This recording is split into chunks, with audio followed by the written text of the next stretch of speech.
Taylor Swift is going on an hour and 45-minute podcast with her boyfriend to announce her new album, The Life of a Showgirl, and we are going to react to it. Watching glitter gel pen. A lifelong, one-sided conversation of us consuming every pop culture podcast ever.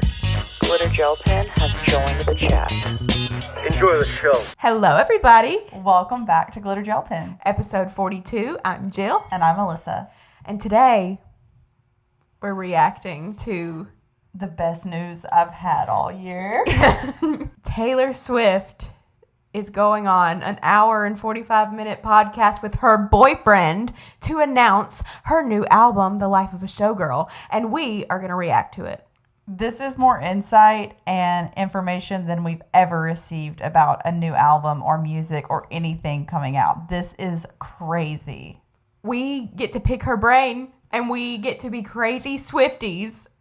And she supports it for once. Yes. The part of this show that I think is what everybody is going to be talking about. Do I get to say it? Do I get to say? I get to say the two words. Yes. First of all, you can do whatever you want, Taylor. We're not going to review. This is very much whatever. I want to work within the framework of the podcast. I'm a fan of the podcast. Typically, we would allow the guest to say new news. Yeah, I want to do it. I think Taylor has a little bit of new news.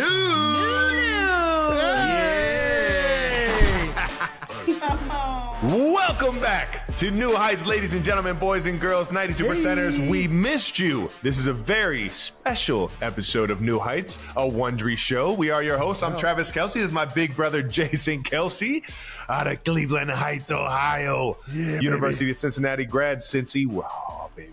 Arrowhead can't come soon enough, baby. Let's go, Bearcats. Let's go, baby. Subscribe on YouTube, Wondery Plus, wherever you get your podcasts, and follow the show on all social media at New Heights Show with one S for fun clips throughout the week. Jason, we got a good one. Why don't you tell the people what we got coming up? That's right, 92%ers. You may remember when we said New Heights wasn't coming back till August 27th. Well, that was a lie. Yep, that was a lie. And hopefully you can forgive us because we got as Travis said, we have a very special episode today that we just simply could not turn down. That's right. This is a special preseason episode that we decided to bring to you a little early. So let's not waste any of their time, Jason. Let's get right to it. You want to do the honors? Our guest today is the singer, songwriter, producer, and director from Nashville, Tennessee. That's bullshit. She is from Reading, Pennsylvania. She is the most awarded artist in the history of the American Music Awards, Billboard Music Awards, and iHeart Radio Music Awards. She has 14 Grammys. I didn't know that she was like the most awarded artist. Yeah, oh yeah. In AMAs. Because like, don't people, well, I guess that's Grammys or something. People are like, Kanye West has more Grammys than her. Yeah, she doesn't have the most Grammys, but the AMAs also kind of have fallen off to where they don't really matter that much anymore. So it's like, We'll take it. We'll take it. Yeah. Awards and is the only artist in the history to win Album of the Year 4 times. Last December, she wrapped up the Eras Tour, which spanned 149 shows across 51 cities, 5 continents, and was the most attended tour of all time. I'm still going. Hold on for him. Her last album, The Torture Poets Department, set a record with 1.76 billion streams globally within the first week alone. All right. And as a fan of that guy on the Chiefs, she has 19 wins, 2 AFC titles, and a Super Bowl. 92%ers, are you ready for it? Making your back. I can't believe this is real. Like, she's with bros right now. Isn't that crazy? That, like, she went from being with, like, I'm a tortured poet, to, like, this. Yeah, it's quite crazy. The contrast. It seems like she's having fun. Oh, yeah. No, I'm having fun watching it, but the contrast is contrasting. Yes, to debut the most aggressive guest in the history of shows, Taylor Swift! That intro, Jason. Oh my God. I've seen this before. No, look, his soul has left his body. Just breathe, Jason. No, that was so good. Thank you. I tried, Thank you for screaming for like 47 seconds for me. That was so nice. I'm shaking right now. I'm shaking, Tay. No, you did a great job. Take a deep breath, big guy. Did I get everything? How much more could we have put in that? Like, I felt like that was such an amazing intro, and also just like thanks for wearing the merch. That goes a long way. Just like immediately makes me feel comfortable just looking deeply into my own eyes. Okay, all right. That's what I was going for. It's a good T-shirt. I Well, like thanks it. for having me. This is my first podcast. This is amazing. Thank you for coming on. What took you so long to jump on podcasts? You know what?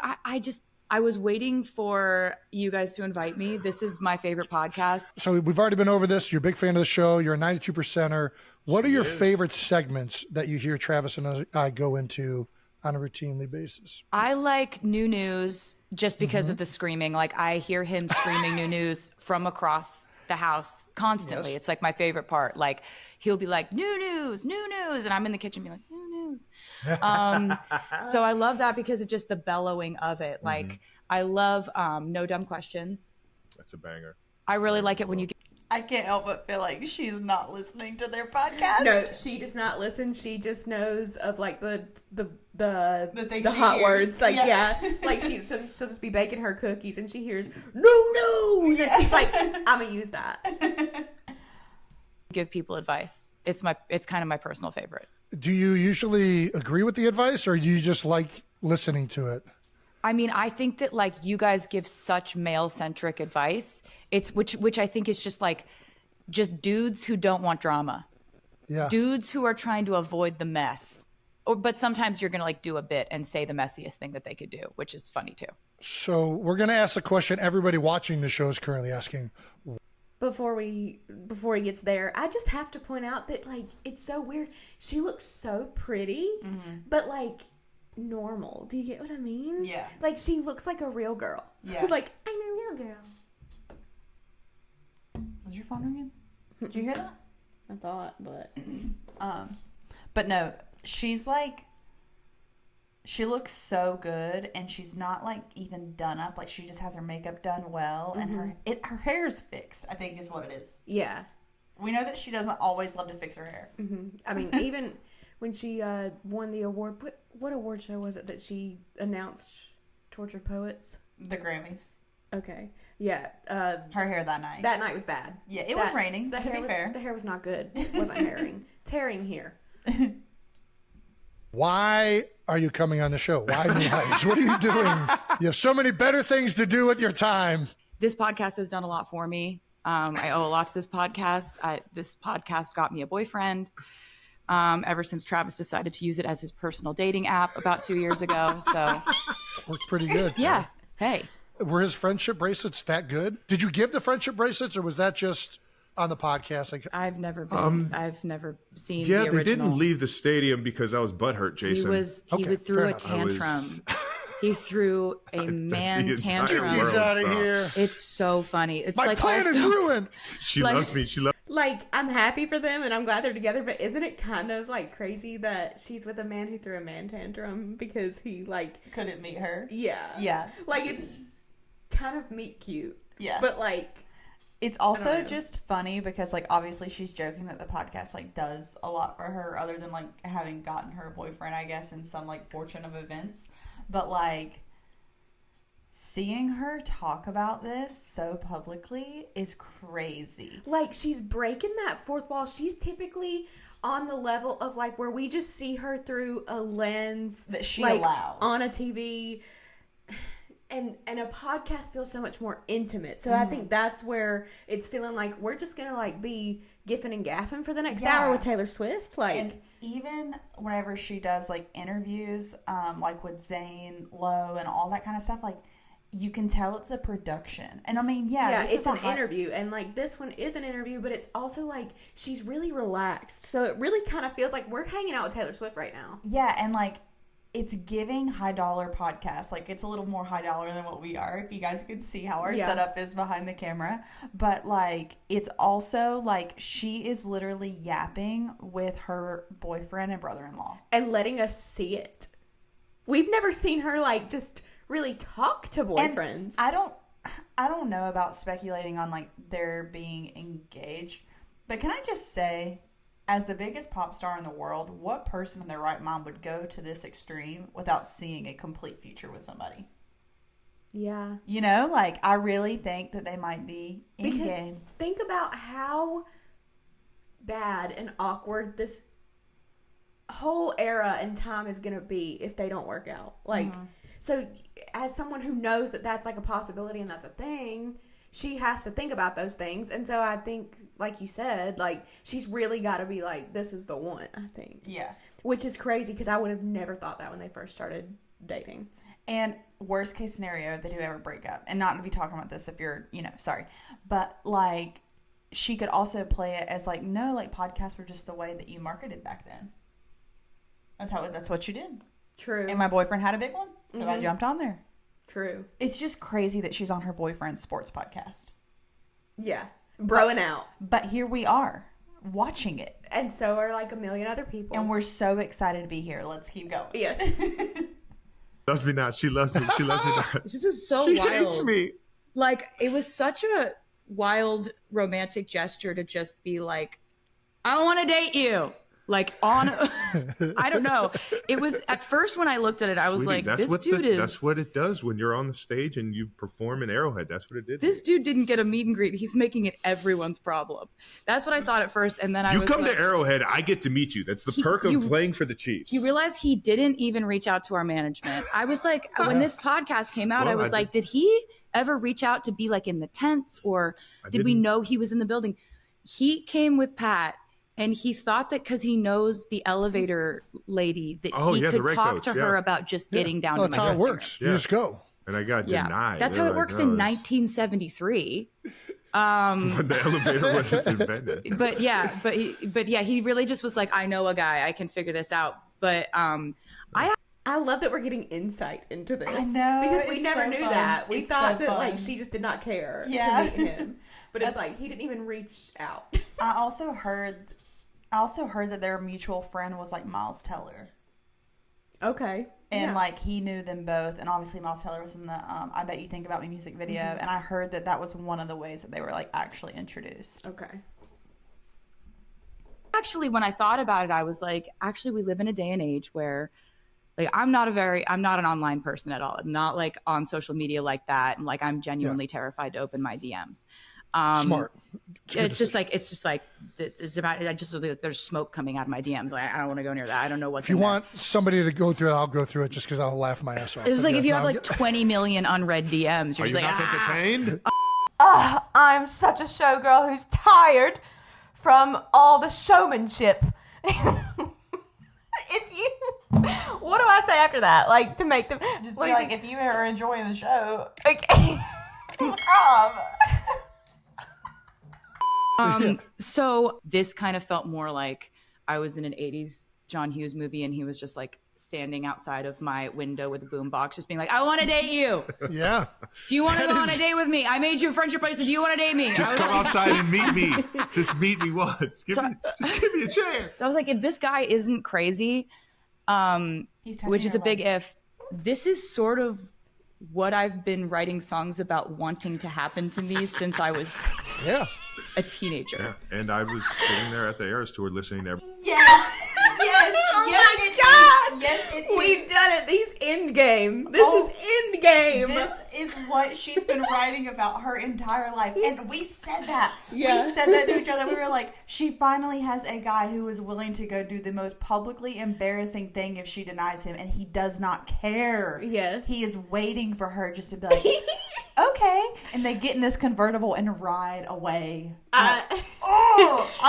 Y'all, I'm in love. Yes, with them. I'm so like this is making me like them as a couple more. Like Oh I my didn't God. I did not like him. He was just there. You know was what I just mean? there. And now I'm like, oh, I'm here for Travis. Yeah. So we clap. every single one of those songs like I know what she wants me to do. Yeah. I feel that. That's I know exactly what she wants me to do. He's like, this is just her wish list of like, Meet me, please. Now I'm butthurt. yeah. I'm upset that you didn't meet me, even though you didn't know I wanted to meet you because I didn't do any proper logistical planning. Who plans typical nowadays? Kelce. Typical Hey. Kelce. It was wild. It was wild, but it worked. I'm glad it worked. I'm just circling back to New Heights to say thank you for this. Yes. Look at this. I'm the luckiest man in the world. So yeah, that's And thank you to New Heights, all the editing. Jake, thank you for putting that on That's social so media sweet. and letting it do its But hold course. on, before we move on, how did you know he wasn't crazy? Because that's the other side of that, right? Like a guy goes up there and professes his love for What's wrong with being It's crazy, either Jason? one, it's like this could be the most romantic thing in the world. It What's can wrong also with be being like crazy this about is. somebody? He is crazy, Well, I Jason. mean, but there's a right crazy. Yeah, he's the good kind of crazy. And I knew that he wasn't crazy the first couple of times that we talked. I was just like, he's truly getting to know me in a way that's very natural, very pure, very normal. Like also like just the way that he could make me laugh so immediately about normal things. Like Travis's. And I've noticed, like, you can tell the way she talks and stuff. She's just been longing to be like a normal girl, you know? Yeah, and he like- makes her feel like she's a normal girl, like how they went to Coachella together. He made this gesture that you would do for any girl that's not like the biggest, most famous person in the world, and he just doesn't care. Like, he cares in the way that he should. He cares in the way that, come on my podcast and announce your album. It'll be huge. Come on, let me go raves do it. about her everywhere that he gets a chance to. He shows up to the Eras Tour 50 times and sings all the songs. And comes on stage with her to do a funny little skit. Meets the fans. Y'all, Joe Allen showed up to one Reputation concert that they were filming a documentary for. Yeah. And other than that, he never wanted to mention her in anything. She was suppressed by that man. And now she has someone who is like, I am with Taylor Swift. Look. Yes. Look at us. Like he's just a vibe booster in everyone's life that he's in. He's like a human exclamation point. Like, he's like when you take a picture on your phone and you put you push the enhance color button. That's like what you do to everyone's life. That's why when I text, I'm always You exclamations. I got a use lot of so many more exclamations. exclamation points now, but I think it was just like you're so non-judgmental about people. And you were not judgmental about the fact that I knew nothing about the world you were in. It was the best. You were nice. You were so nice. I got a clean slate. You were like, thank you. Get a clean slate. She doesn't know any of my bad stuff. Are you kidding me? Honestly, that kind of it would be cool. How she knew nothing about football, didn't know anything about like what really it entails, like what he does. Same for her. He didn't know about like what the world of entertainment and the music industry is like, and so it's like they get to see each other do these things. Yeah, and have like different. They exist in totally different universes or totally different worlds, but in the same universe. So it's like they get each other. Yeah. Jason, on our first date, I legitimately asked him what it was like when the Chiefs played the Eagles in the Super Bowl and he looked across the field, across the line of scrimmage and saw his brother standing on the other, like 5 feet in front of him on the field. Yeah. And he was like, He didn't even look at me. Like, I now know what an insane question that was. He was like, actually, I'm on the offense. And my brother's on the offense, and I'm only on the field at the same time as the defense. I thought everyone was out there at the same time. I thought that the quarterbacks. I mean, that's how you played it on the playground growing up. So I understand if you hadn't like. No, you really don't been understand. there. I thought it was like Jared Goff is here and Josh Allen's here, and they're gonna be like. They blow a whistle and then they go at each other and they're like, and it's like, who's gonna win? That's actually. I would love to see Jared Goff play some defense. Let's see Jared Goff on defense. I've got some ideas. I've got some thoughts. Yeah. I didn't know what a first down was. I didn't know what the chains were. I didn't know what a tight end was. I am forever thankful for you diving into the football world wholeheartedly. Oh my God. I fell in love with it. I became obsessed with it. I became like a person who was running through the halls of my house screaming, we drafted Xavier Worthy. And my friends are like,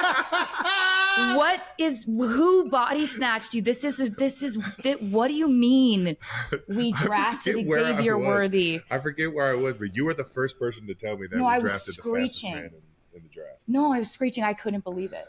I was freaking out. We're talking about like, either. I'm like, wait, is she right? I had to look this up. I'm like, There's a Taylor Swift quote that I always think about because I feel like you probably do too, because I feel like where we're from and where we're at, we're constantly surrounded by people that are like too afraid to be weird. Yeah. Or something. And me and you have really niche, weird, special interest. And there's this Taylor Swift thing. I forget the exact quote, but she was talking about how, like, she can't stand a person who, like,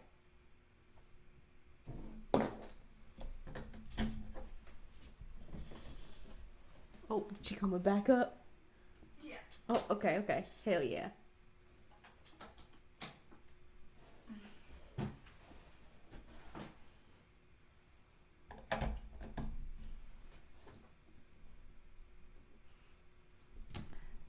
how she can't stand a person who makes someone feel stupid for feeling excited about something. Yeah. And the fact that, like, she didn't know anything about football, and this man who knows everything about football doesn't judge her for suddenly being excited about football, and he's grateful that she is. Mm-hmm.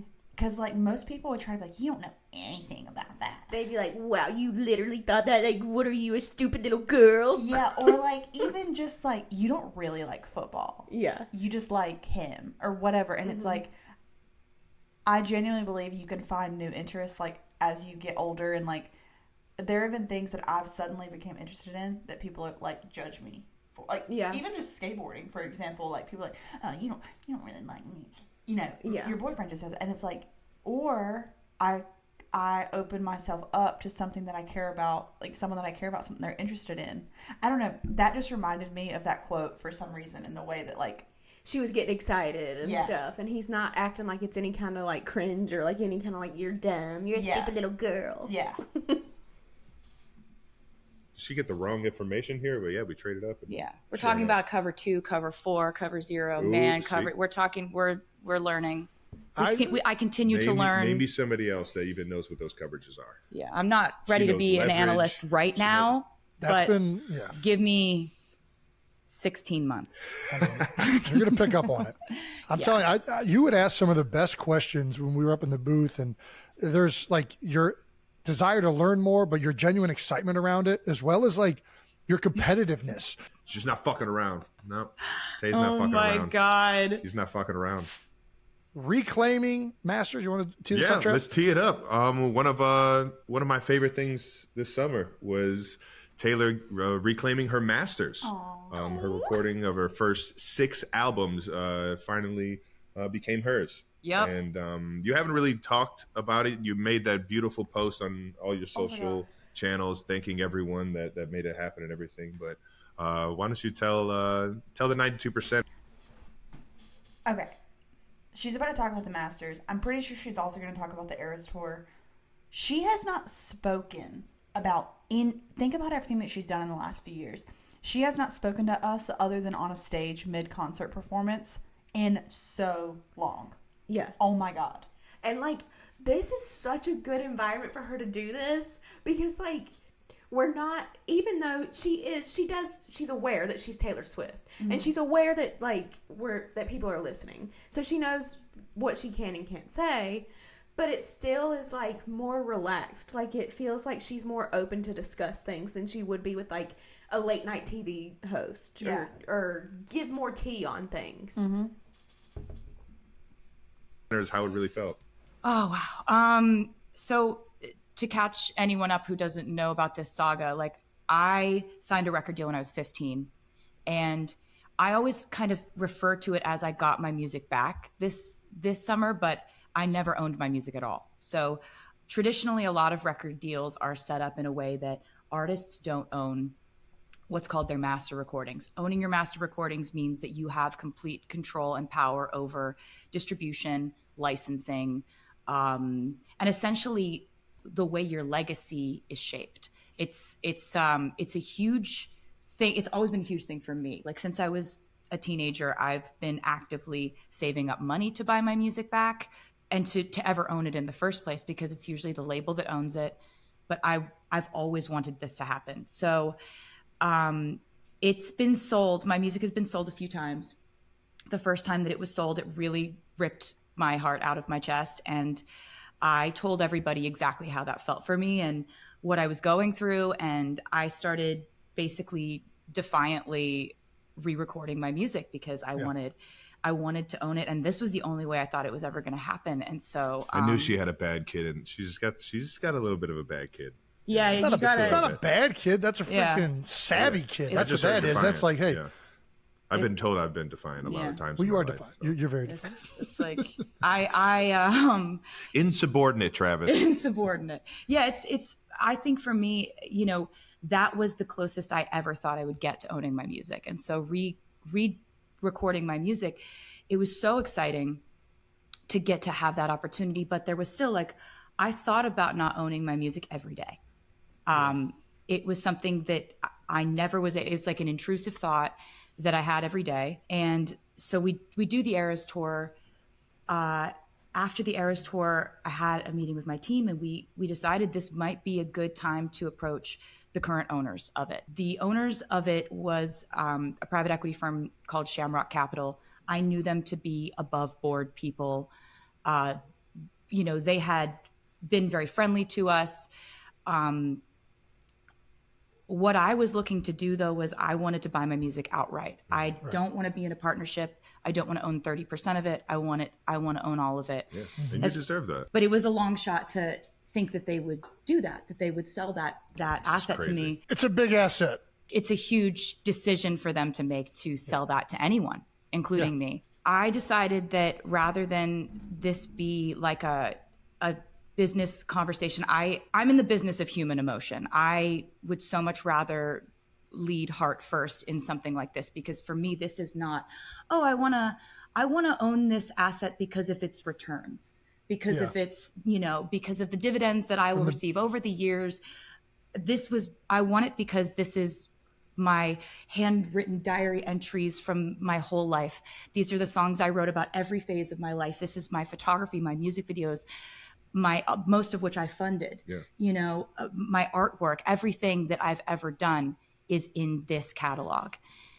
And so rather than send lawyers or management like in a big crew, I sent my mom and my brother, who I work with, to LA, and they they sat down and they like, this happens. I don't ever really talk about it because it's, Oh my God. We're getting emotions. She's like crying over her work that she did. And this is so unreal. Like, this is crazy. I love this. I never would have thought I loved this as much as I love it. I hope that she like stays open like this, because Yeah. I don't know. I feel like if this goes well, if the Swifties aren't crazy and do some crazy, weird stuff, who knows? Who knows with Swifties, right? I feel like she is open to being open, and I'm hoping that's the case. I feel like with the announcement of new music and a new album, like at the same time as like this podcast coming out and all of these interactions with Travis, like I feel like it could help. Like having the new music, like she couldn't come do this just to do it.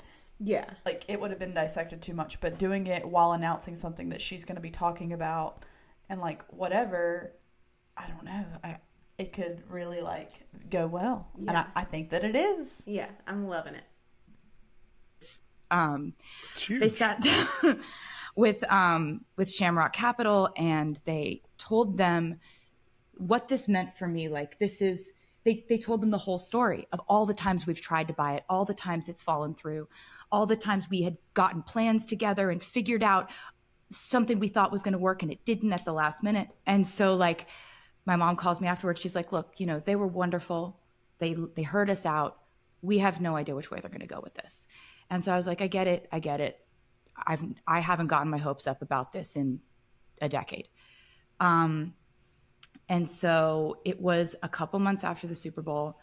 We're in Kansas City. And I get a call from my mom, and she's like, you got your music. And so sorry that it's literally been so long since this happened. Like, it's every time I talk about it. She was like, you got your music. And I just like very dramatically hit the floor for real. Like honestly just started It's been a long time coming. bawling my eyes out. And I'm just like, just Taylor Swift needed this cheerleader in her life. Like he is just like one of us.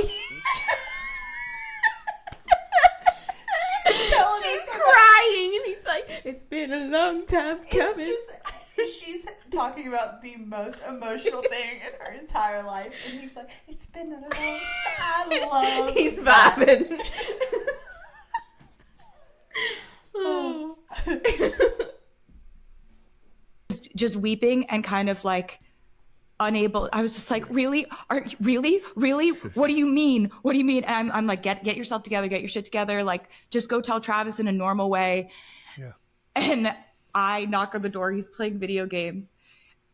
And I'm trying to say it in a normal way. And I'm just like, Travis!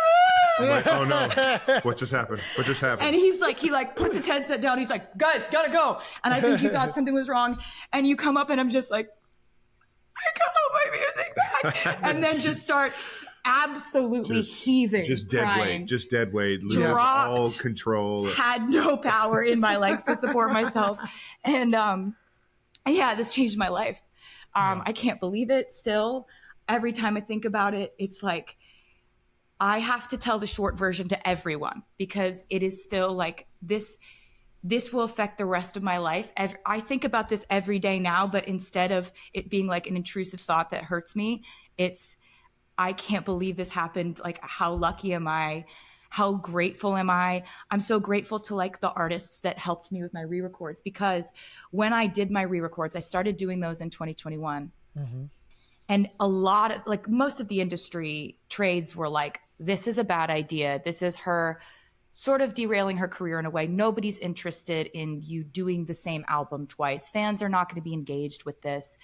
This is not going to go well for her. Somebody knew though. And it was like, I still was able to like reach. I love that he loves everything about her. Like, and that he thinks that she's like the smartest person ever. Because when she's like, people were like, you know, nobody, like, this isn't going to go well for her. He's like, somebody knew that. Like, he is like her biggest hype man, and I'm here for it. We have never seen a boyfriend be this hype over her. And even just like the way that they're talking, like, I couldn't imagine them not having each other ever again. You know what I mean? Like, like, I do not see it. This is it. She's kind of like not a trauma bond, but like a positivity bond. Yeah, like she's gonna remember like the day that I found out I got my master's back. Like, I went in there and my boyfriend held me and like it was like, you know, I was crying to him, and then it's like, how do you go back from that? Yeah. And it's also like, this is something she's wanted her entire life. And like, you know, they say like follow like good omens, good signs of good things happening, and it's like, if things that you've always wanted your entire life start falling into place whenever you are with someone and you're enjoying that and it's a healthy, like, positive situation, like, why would you ever leave? Yeah. It's like she got the boyfriend she always wrote songs about and wanted, and she got her master's, which is what she always wanted. She's got it all now. Yeah. Out to friends of mine like Phoebe Bridgers, Keith Urban, Maren Morris, Chris Stapleton, you know, Haley Williams from Paramore, Fall Out Boy, like all these absolutely incredible artists that like shape who I am as an artist. Yeah. And they like agreed to be a part of the re-records. And I like, you know, one of the only people I told before this happened was like, I called Phoebe Bridgers and I was just like, and she's like, did you just say what I think you said? I was like, yeah. And so this has just been like, it was just, I'm so grateful for it. It's just unbelievable. And I was so happy you were there when that happened. I mean, I was, because I could not stand. Yeah. I mean, I started crying too, you know, I'm a you crier. were weeping. I'm just so happy for you because I've seen how you make music. I've seen how you make these videos. I've seen the effort and the focus and the strategy behind what just one album in Torture Poets Department and in Fortnite. And I was blown away that you had been doing this your entire life. And for, you know, your first 6 albums, you weren't given the rights to all of that. Mm-hmm. And I know what that looked like. And I know how much it burned you that you didn't have that. And you didn't have your creation. Mm-hmm. And I think doing it the right way, creating the fan base that you did the right way, and leading your life in a direction that you were eventually going to get it back somehow, some way, because of you always doing things with the right intentions. So Thanks. So how does music ownership, this is so crazy to me. So you wrote these songs, you sang these songs, you put everything into them. And don't get me wrong, there's publishing companies, people that support artists out there, but Yeah. how does ownership of music even work? Like when you recorded these songs when you were 16, right? Is that like the singer can you dumb it gets a down portion? to us 93%? Yeah. The singer gets a certain portion. The artist gets or the songwriter gets a certain portion, and then the publishing company gets a certain portion. Okay, so that's a great question, and there's two main categories that we're talking about here. Just asked. Go ahead. So Before she gets into it, I just want to talk about again how cool it is that she's just like sitting on a podcast, I know. talking about this. This is like the stuff that in a normal interview we never get into and dive deep into. And you've got like this normal guy like Jason Kelce, because he's always been so humble and like just down to earth, relatable kind of guy, like no matter how famous he is. And like having like just like a normal person, like not be fake. And like even like Jake Shane, like yeah, he's a great interviewer for like big artists and stuff, but it's also like he's a fan of them. So it changes the conversation too. Whereas Jason is just someone that he just met Taylor Swift through the most random circumstances, and like he can just ask her questions as a nothing knower. Yeah, and he's like, I don't know about this. Like, how does this work? Yeah. And it's cool to be in on that conversation. Yeah.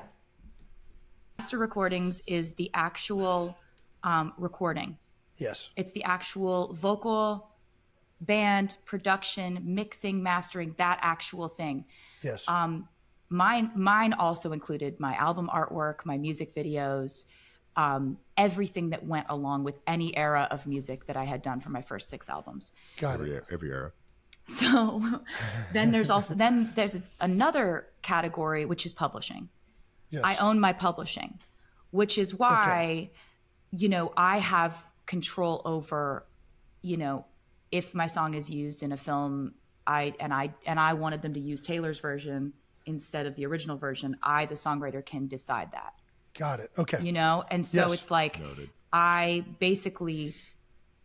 always been very lucky because my publishing was protected. A lot of artists have their publishing sold away from them, or they sell their publishing. And and a lot of artists, it may not be important to them. It was always important for me. The publishing aspect of it has always been something I've had firmly in place, which is great because my songwriting is the core of why I do this, why I love it so much, and what I think has made anything happen in my career at all. Greatest songwriter of all time. That's very nice of you to say that. It's like, says her boyfriend. says a lot of people. Basically, then you have the master recordings side of things. Now, this is a discussion that was not really brought up amongst the artist communities, especially not with fans. This was all kind of industry centric and kind of boring contract stuff that like fans were not speaking about. Sure. And so one thing that I think is really great that has come about because of this is that I have so many new artists come up to me now and say, hey, I didn't even know this was a thing. Yeah. And when I went to go and negotiate for my record deal, I negotiated to have my masters revert back to me after a certain amount of years, or that I own them outright. And it's not for everyone. Not everyone cares about this. Artist to artist, artists have different priorities. Some artists sell off all their masters because everyone's allowed to have their own priorities. What I wanted, though, is that if I were to put the information out about what I went through, at least it gets artists talking about this to decide whether this is a priority for them. Because you can't know if it's a priority for you unless you know what has come before you and what has happened. And so the master recordings thing, that's your actual ownership of your recordings. To put it in perspective, if I never would have been able to buy back my music, one day someone else would be leaving all of my music from my first 6 albums to their kids in their will. Right. Yeah. And you think about it like that, it's like, I thought of it, I made it, I recorded it, I paid for most of those music videos. I wanted an opportunity to buy that back. And that was important to me. You feel like they're yours. They should be yours. Yeah, exactly. Do you think it was easier for you to do, one, because just you talking about this, you're so aware of the business side of this and the legal ramifications. Like you're more aware than I think probably most artists are. But Smartest being woman in the world. it's crazy. Being a songwriter, Says her Songwriter, boyfriend. Smartest woman in the world. Keep going. you being the songwriter, being the singer, owning the publishing rights, being able to re-record songs, that gave you leverage and able to make this move, right? Yes. Yeah. Yes. So that was it. And also, in my contract, they didn't put a clause in that said I couldn't re-record because nobody was doing it and nobody thought that was a good idea. Right. So, and also like, who would be that stubborn? Like who would be that petty? This badass kid over here. That they would that's record right. every single thing It's so badass. over and Well, over not- again. What was your favorite one to revisit? not just that. Hold on, Bill. But not just that. Who has a fan base that's going to listen to the same album He's like, not the. Ooh. It's like brothers like beefing with Taylor Swift in the room. Yeah. twice in a row? It's a good point, Jason. It's a good Like point. honestly, and this I'll is do where they it. missed it. You had If you make this a third diehard 1989, I'll community listen that to you had that one already too. built. That's the thing is the You fans sold are, a story with the second time you released this album, right? And the fans got behind that Yes. narrative, and they're And like, they- Right away. "Screw the first album. We're rolling with the re-recorded album because we're supporting the artist." They were like, we ride at dawn. Like, That's right. and it was amazing because, we did. they're the reason why the re-records worked out. They're the reason I was able to purchase my music back because they came to the Eras tour. And basically they're the reason why any of this worked out. And I also want to note that like the other people who are like, we ride at dawn, my live band, they played on all the re-records. It's like, you want to know why they sound so perfect on the Eras tour. They played on all those records. Like they're session musicians too. And that's how good they are. And I'm so impressed just by their ability and their dexterity as musicians to be able to do that so convincingly, because there are actually there's the Taylor's versions one. I kind of prefer a lot of that stuff. I think it sounds incredible, but I'm happy to have all of it. So that leads me to the next question, Tay. Now that you own all of it, you have the re-recordings, you have the original recordings. What should we listen to? Like, what do I roll with? Does it Yours matter? truly. Somebody's finally asking her what Yeah, what like- she thinks. What should we is it listen okay? to? This is like whenever the Swifties got mad that the crowd was chanting more Yeah. during I Can Do It With a Broken Heart. Oh, I love it. We're getting the deep, juicy like details of what we want and what we always want to ask her, and like what's online circulating. I'm so excited because like I want them to ask questions about the new album. I want insight. I want to hear her speak about her art for one time. Like just once.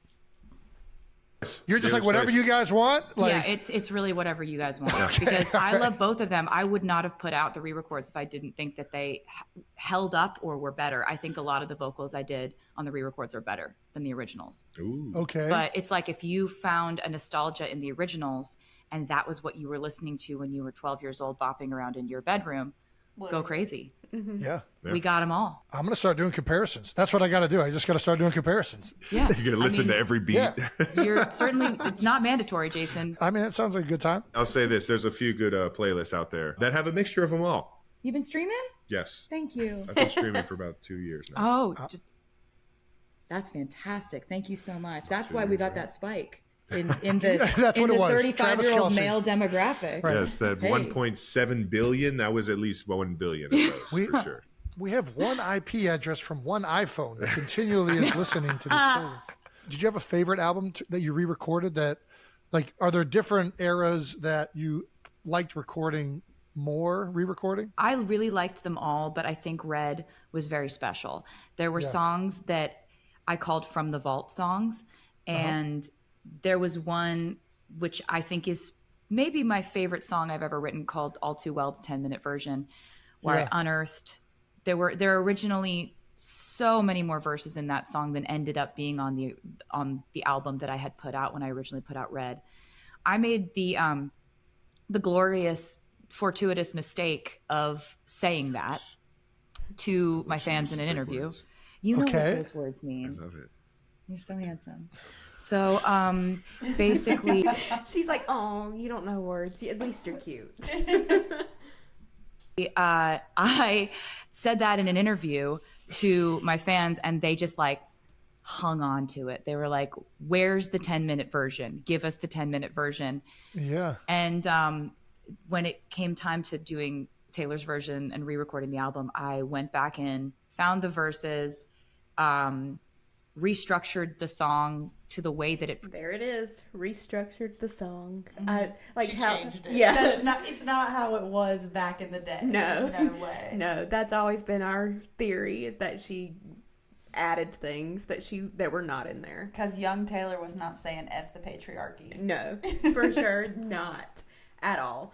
And there's a lot more verses in there that's like, I don't know about this as in the Red era, but it's still the perfect song. So pretty much was when I had originally written it, put him back in. And that song is one of my favorite things I've ever done. And it was when we were on the Eras tour, I'm watching people just like cathartically scream this song to the point where I'm like, I cried. Like, we were bawling the whole time. During that song, all of the emotions from Red, like the first time coming out, like my 15-year-old emotions, and then they were meeting up with my how old were we? Like 26, 27-year-old emotions. And I was like, oh my God. Yeah, no, it all hit me. We just kept looking at each other. We were all just crying. And there were literal autumn leaves falling down out of the sky. I was like, oh, I must remember this moment. No, autumn leaves fall. It was like, take it in. It was so good. Oh, it was so good. Amazing. do you need to go to the hospital? Like, it was so passionate, the fan response to that song at the Eras tour. And I remember thinking so many times, like, what if this never happened? Like, what if I never had to it's one of the most iconic this? parts of that tour. It was so fun. And so, like, yeah, it really did make me fall back in love with that album specifically. I have a song with Phoebe Bridgers that I really love on that, From the Vault. Chris Stapleton was a part of it as well. And I think that one, I've always loved Fearless in 1989 in a very pure way. But Red, I've kind of gone back and forth over the years and been like, like that re-recording it made me just be like, oh, God, I love that album. I have no complicated feelings about that. Wouldn't have done anything different. Maybe except to include the original verses the first time.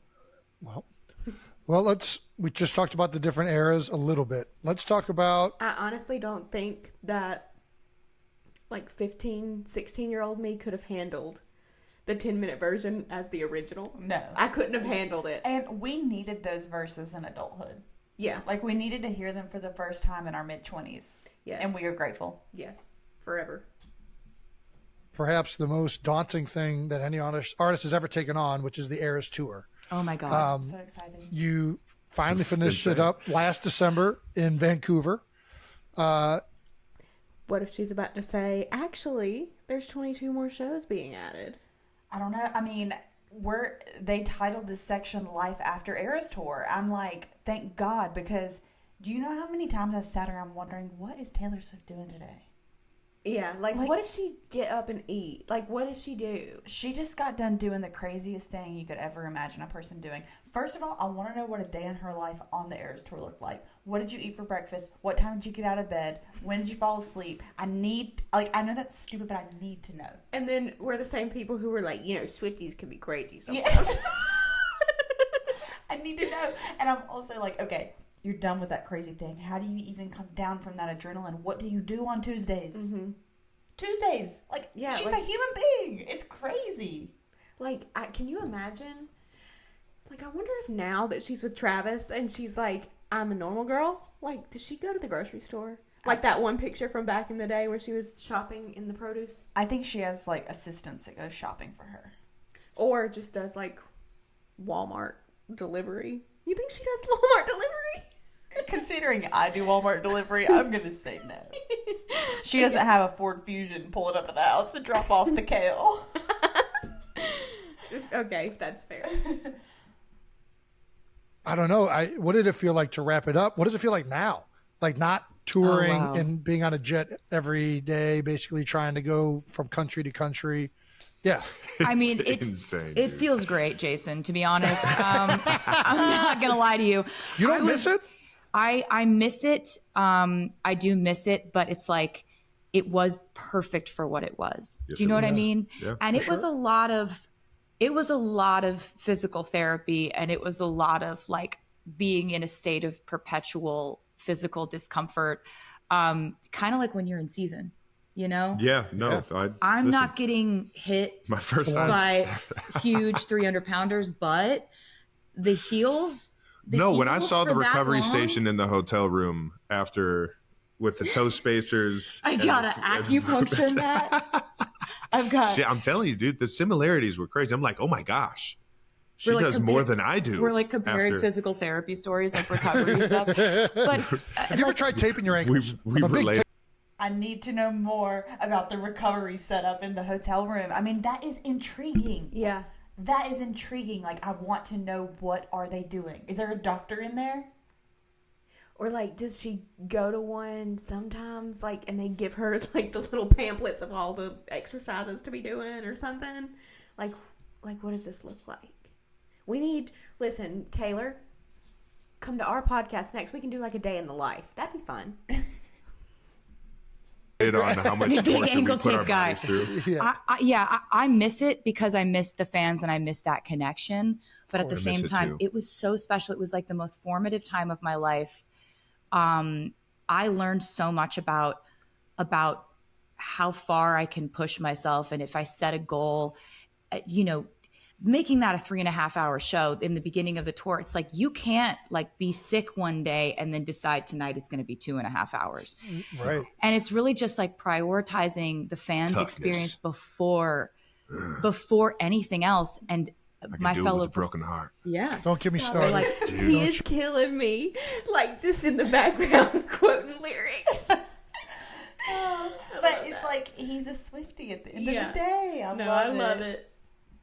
Get me started. Fine. or like stomach flu, or like just like aching feet or blisters or whatever. Like it just was. Which she had all of this going through, and usually it's all like at the same time.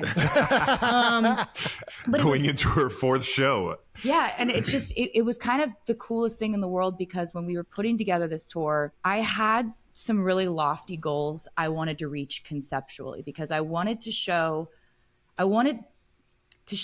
fans, and especially younger fans, visuals and sort of performance art references that were really important to me as a kid, and what inspired me to want to do this, right? So like, I wanted to put elements of musical theater, Broadway, ballet, scenery that you would see in an opera, Who thinks like this? I was about to say, I watched the whole tour. I just thought it was amazing. I didn't notice. But that's exactly it. I wanted it to be references that I thought were really high concept and really high value for fans, and for them to see things they hadn't necessarily seen before, all in one concert.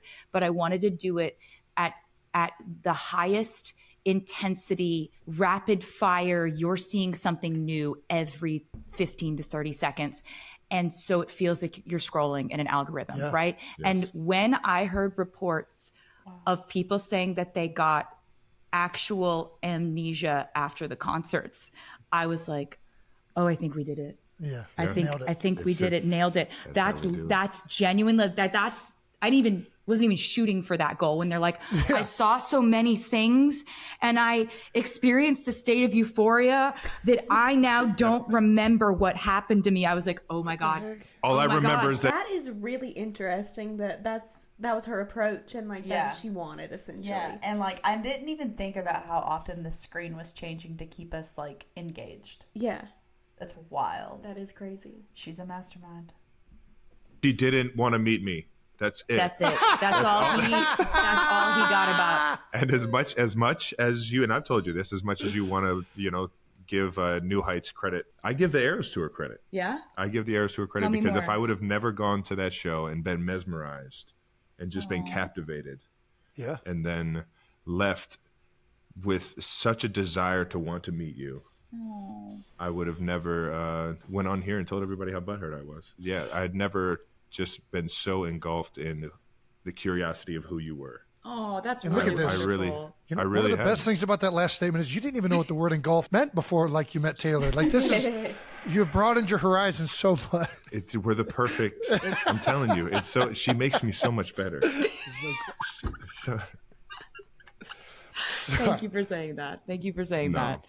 And then, but it's like you see you on the stage and you see how crazy you can get an entire stadium going, and then I get you in a room and it's like I've known you forever. It's like it was just the easiest conversation I ever had, and it was just so much fun that it just knocked my socks off, from what they say. Knocked your socks off. And she loves it because he's basically saying, like, you're this big, like, superstar, and then I get you alone in a room, and, like, you're this normal girl. Like, and I love you just like that, too. Like, I just... Like, both ways, I love you. It's I'm everything obsessed. she ever wanted. I'm obsessed. Yeah. Thank you. I felt She the blew same me exact away, way and about you. I had never experienced something so mesmerizing on stage, and then so real and so beautiful in person. Hey, that's Should I leave? wonderful. I'm just gonna Yeah, leave. I think so. Honestly, Oh, at this sorry. point, I think everyone should leave. Oh. I don't know where to go from here now. How many countries did you do the Eras tour in? 47,000 countries, Jason. You just listed that in the beginning.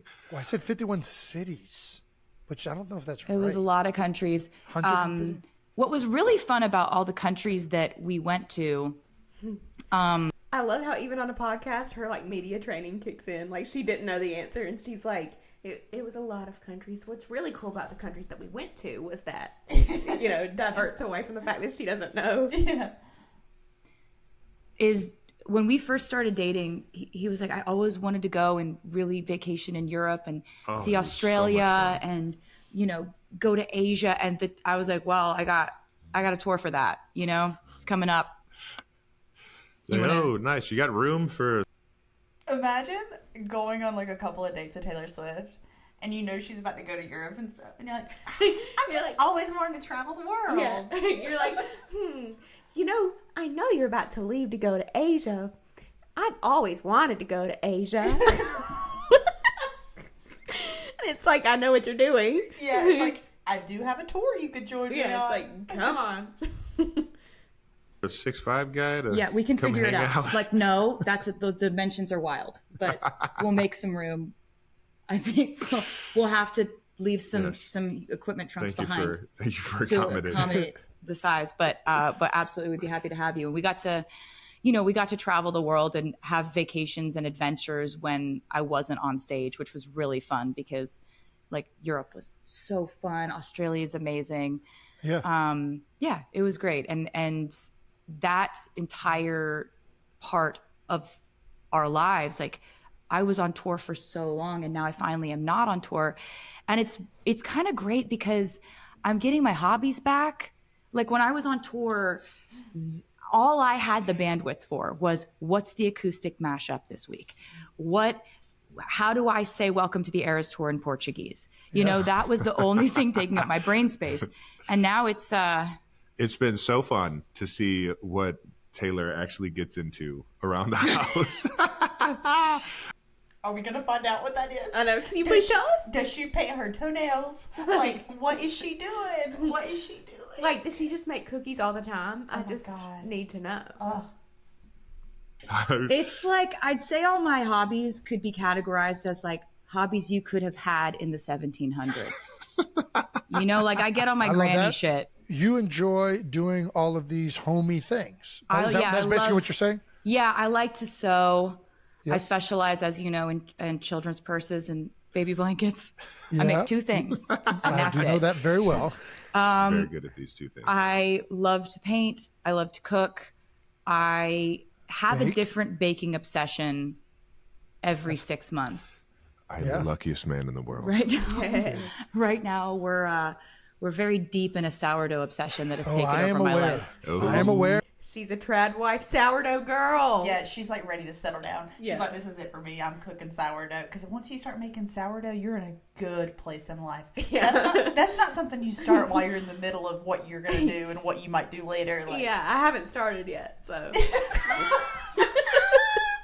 I I've thought about starting sourdough, and I'm like, it's not the right time. Not yet. Yeah. And I'm very deep in it now. You've got me deep in this. I'm lucky. I'm working as much as I am and running as much as I am because I'm getting the caloric intake. Yeah, he asked me to send him 2 loaves of sourdough at training camp. I'm like wrapping sourdough loaves in like saran wrap or whatever, like cling film. The sourdough's taken over my life in a huge way. I'm really talking about bread 60% of the time now. It's become a huge factor. I mean, and she's getting good with making all these different versions of it. Oh yeah. My favorite one is probably, the regular sourdough is one of my favorites, but the blueberry. Yeah, we do. There's a blueberry lemon. Did you ever imagine What are we doing here? In your wildest dreams that we would be watching Taylor Swift on a podcast with her boyfriend, flirting with her boyfriend, talking about how she makes sourdough. Different flavors of sourdough at that.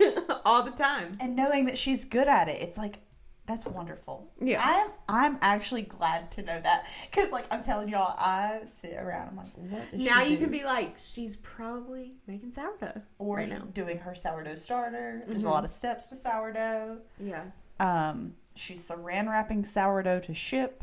I mean, we know now. Yeah. There's cinnamon swirl, cinnamon raisin, and this one I've been workshopping for the girls because they love everything rainbow. Funfetti sourdough. Oh my gosh, it's gonna blow their mind. No, it will, because they love sprinkles. Like we put sprinkles in. Listen, I'm just saying that should be like her new merch. She should just bake a lot of sourdough and sell it. Is she saying the girls as in Jason Kelce's kids? Because he has all girls. Maybe. And that's really sweet. That is really cute. Oh. Auntie Taylor. Imagine her being your Everything when we hang out. Yeah. It's really yeah. She's a loafer for life now. Yeah, and it's gotten Loafer pretty crazy over here. I'm just like always like baking bread and texting my friends and being like, "Can I send you some bread? I need some feedback. Do you like this one better than you liked the other one? Like I did the rise a little differently. I'm on like sourdough blogs. There's a whole community of us, and I didn't know it. Oh my gosh! This is an the amount of underworld. people hoping that you're on their blog. Oh, I'm on your blog, girl. I'm on your blog. All the Swifties, like 1.3 million people are heading to Reddit sourdough threads now. I feel like sourdough is about to hit a surge it's never seen before. They're like, and they're just on there. They're like, "Are you Taylor Swift?" And people are like, "Shut up. Who are you?" But it's like, I just didn't know this. There's people like me out there, and this is where the internet is good. This is where the internet is a good place where you can curate a reality where like all I really use the internet for is sourdough and when Travis shows me videos of otters on his Instagram algorithm. I want It's an a interesting wild animal. I want a wild otter so bad. I just want to like find these little creatures. Yeah, he and doesn't. be friends with them. He wants Why one a that, wild one? Why wouldn't you? Because First of all, aren't they all wild? Oh no, there's domestic. There's domestic otters? He wants Yes, one there are. specifically whose life he saved, who knows that he Who's saved very its noble. Who life. feels? Yeah. Yes. It's a really specific type of I- otter he's looking for. the videos that I watch are somebody just in a canoe. Yeah, he doesn't want to like go up to an otter and take it from its mother. No. He wants to see an otter, and the otter's like, my paw's my caught in a gosh. shell. And he's like, I got you. And then the otter's like, thank you forever with its little paws. And I just bring him and then it anchovies every couple swims up, months. and then your kayak. Imagine them in bed at night, you know, when you're like, "Would you still love me if I was a worm?" Like they're just saying shit like this about otters. Oh my god. And it's like doing this to you. Like that's what he wants. And I want it too, honestly. Who doesn't? Yeah, I mean, who doesn't? Yeah, right. Right? Yeah. So I mean, do otters eat bread? Can we get a sourdough eating otter? That might we're be the gonna perfect. figure that. I think combination. I don't know if I don't know if they do. know. They're probably. But yeah, we had discussed maybe like carrying around cans of sardines just in case we run into one. Nice. It's better in principle than it is in practice. Easier to conceptualize. Seems pretty than the easy actual... though. You just gotta go canoeing. which is also easier in principle than it is in practice for us in terms of just the weight balance on the water. The hunt. I'm on the hunt for a friend. All right. Yeah.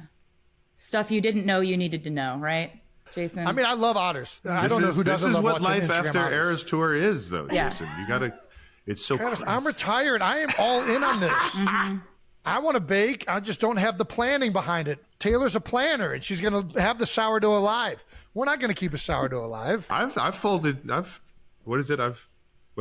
He's actually done it. He's actually done it. Yeah, I've made a loaf. You've had one of my loaves. He's done all of it. Like we've set it up where it's like I've got a station and he's got a station and he's done all of it. Yep. Okay. So he's actually baked too. Yeah, I've stretched and folded before. Yeah. But there's just like something always slightly wrong with all the flour. No, his rose higher than mine. His was more delicious than mine. It's like, it's also, no directions over here, Jason. Chance. I get into the whole... chance? Jason, you've had it and you said you loved it. Not them starting to fight over if the sour bread was good or not. I have listened to a few of their episodes and they bicker like on their show, like just like this, and it's perfect. It's just better because Taylor said it. Yeah, it's like at this point, it's like just them and Taylor's just like happens to be there. Yeah, she's like, what? Oh, okay. I'm saying it's not good, but it's nowhere as good as Taylor's. That's not true. I'm telling you, if you took like 2 chunks and you sent it off to the lab, there's going to be so many more germs and microbes and Travis. Oh my God. Oh, ew.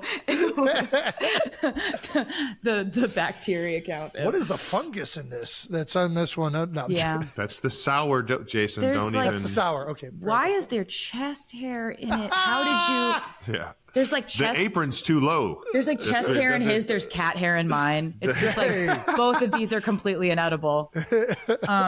But it's crazy how many puns you can make. Because I got bread bags and I got labels, and so you can really go for it with the puns.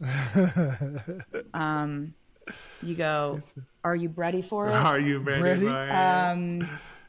Flower Song is the slamming screen door. That's horrible. Okay. No.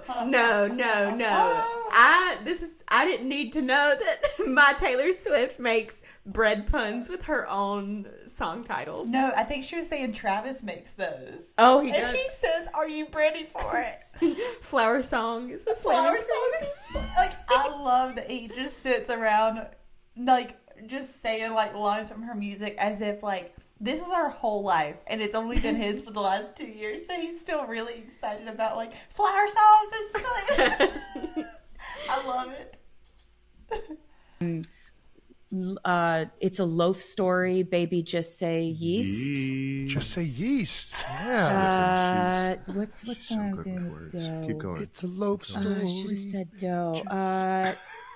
No, it's horrible. Loafing him was bread. It's bad. You don't know that song, and that's okay. It wasn't on the tour. No, this is Taylor Swift doing this. No, he said she said he doesn't know that song. Yeah. So that means this is her coming up with these. Loafing him was bread. Tour. So we do have this. I did fuck that up. 21 countries. Did you learn anything throughout the, like, is there anything at the end of the tour when you were wrapping up that you wish you had been doing differently now that the entire tour is wrapped up? No, I'm really glad that I didn't know it would have gone on as long as it did. Yeah. I'm glad that I got to like actually be prepared for this tour the way that I was, because, in previous tours, I had noticed that I would get on the tour and I'd have to like get my stamina up throughout the tour. And by the last quarter of the tour, I'd finally hit my stride stamina wise. And I'd be like, oh, I can do this easily every night. Yeah. I wanted to be at that point at the beginning of the Eras Tour. So that's why I did so much more training, so much more endurance training and cardio and stuff that, doesn't come naturally because I'm not an athlete. So it's like that stuff I have to really force myself to do. Don't you say that. I mean, don't you dare say that. It's how I feel. And I don't even, it's not like I say that in a disparaging way. I don't care at all. Okay, fair enough. But why do we take it that way? It's not like I'm like I'm not an athlete and that's fine. Like I play instruments. I take it that way because we're undefeated on the beer pong table. I've seen you throw a football. No, that's not good, That and you know counts. that's not good. It does. No. It does. You can No. Spiral? Yes. You gotta be real better with than me. because it's not. There's See? no spiral. I don't think I've ever caught anything that's ever been thrown to me, Nope. near me, I've seen it. around You're just me. disinterested in being an athlete. That's true. Can you hit something with a stick? That's a telltale sign of an athlete. Good with a Yeah, stick. no, I don't know, Jason. I've never tried that. Never tried- So it's we're like We got to try this out now. We're going out back here's after the thing, this. right? My relationship We with give you a sports was like, I grew up in Pennsylvania. I always heard my dad yelling at the screen watching Eagles games. That was always the sports sounds that I heard in my house. However, I was up in my room playing guitar, learning instruments, playing piano. I was focused on different things. I was like so laser focused on music. And that's how I was in school. Like I would go to sporting events so that I could sing the national anthem. Like everything was a means to an end to get to do music. Yeah. I know every halftime show from the Super Bowls, but I didn't watch the sports. Oh. And so Watching Travis, the Eras tour and seeing that power skip, I knew you were an athlete from the power skip. you're just saying I words. knew it. It's one of my favorite parts. Just telling lies. Just see you just skipping down that runway. Just looking like a giraffe that's limbs were put on all wrong. Not everybody can. Everybody wrong can skip, spots. but not everybody can power skip Oh, in heels. yeah, in heels. That takes athleticism. Thank you. I Yes, appreciate just that. saying. What a unique compliment. So yeah, I definitely became obsessed with sports when it came to him.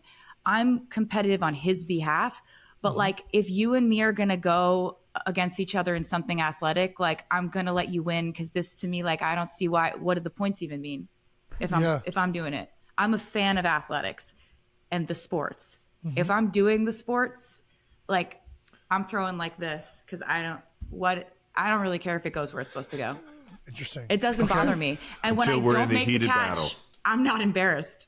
No? That's She's She's fine. a good teammate, so she'll give effort if it's individual sports, she's not going to care. But if she needs to be held accountable, If I'm on his team and we're she'll playing show beer up. pong or something, She'll like I'm show really up. trying. You're in it. So you're a team sports. Because This is this why- matters to him, right? Yeah, absolutely. I'm a team you're all sports in. gal. Yeah. Put me on an Olympic one person trying to do some stuff sport. I'm doing this. Yeah. I don't I'm care. getting out of here. Yeah. I'm doing this. I care. Okay. I'm doing All right. this. I care. This care a lot. We're doing this. We're This, kneading dough. I don't Kneading dough. We care. care. He's stretching forward, I don't stretching care if forward. this happens. I don't care if this goes here. It's not part of my metrics for my self-worth.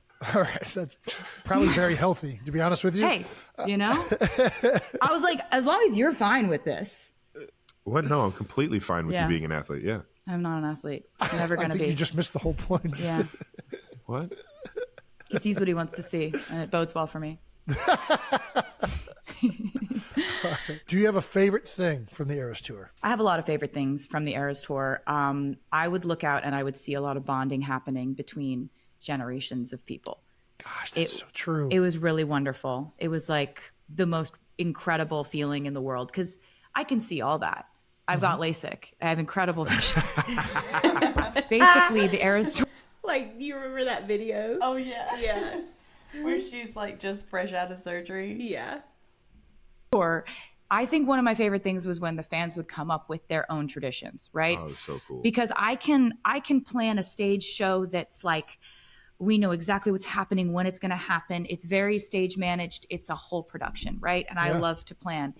But I also do love surprises. Like there's a time during the European of the Eras Tour, there's a song called Willow where we do a performance where we have these, it's a very like witchy performance. Yep. We have these like light up orbs and we're in cloaks and it's all very woo.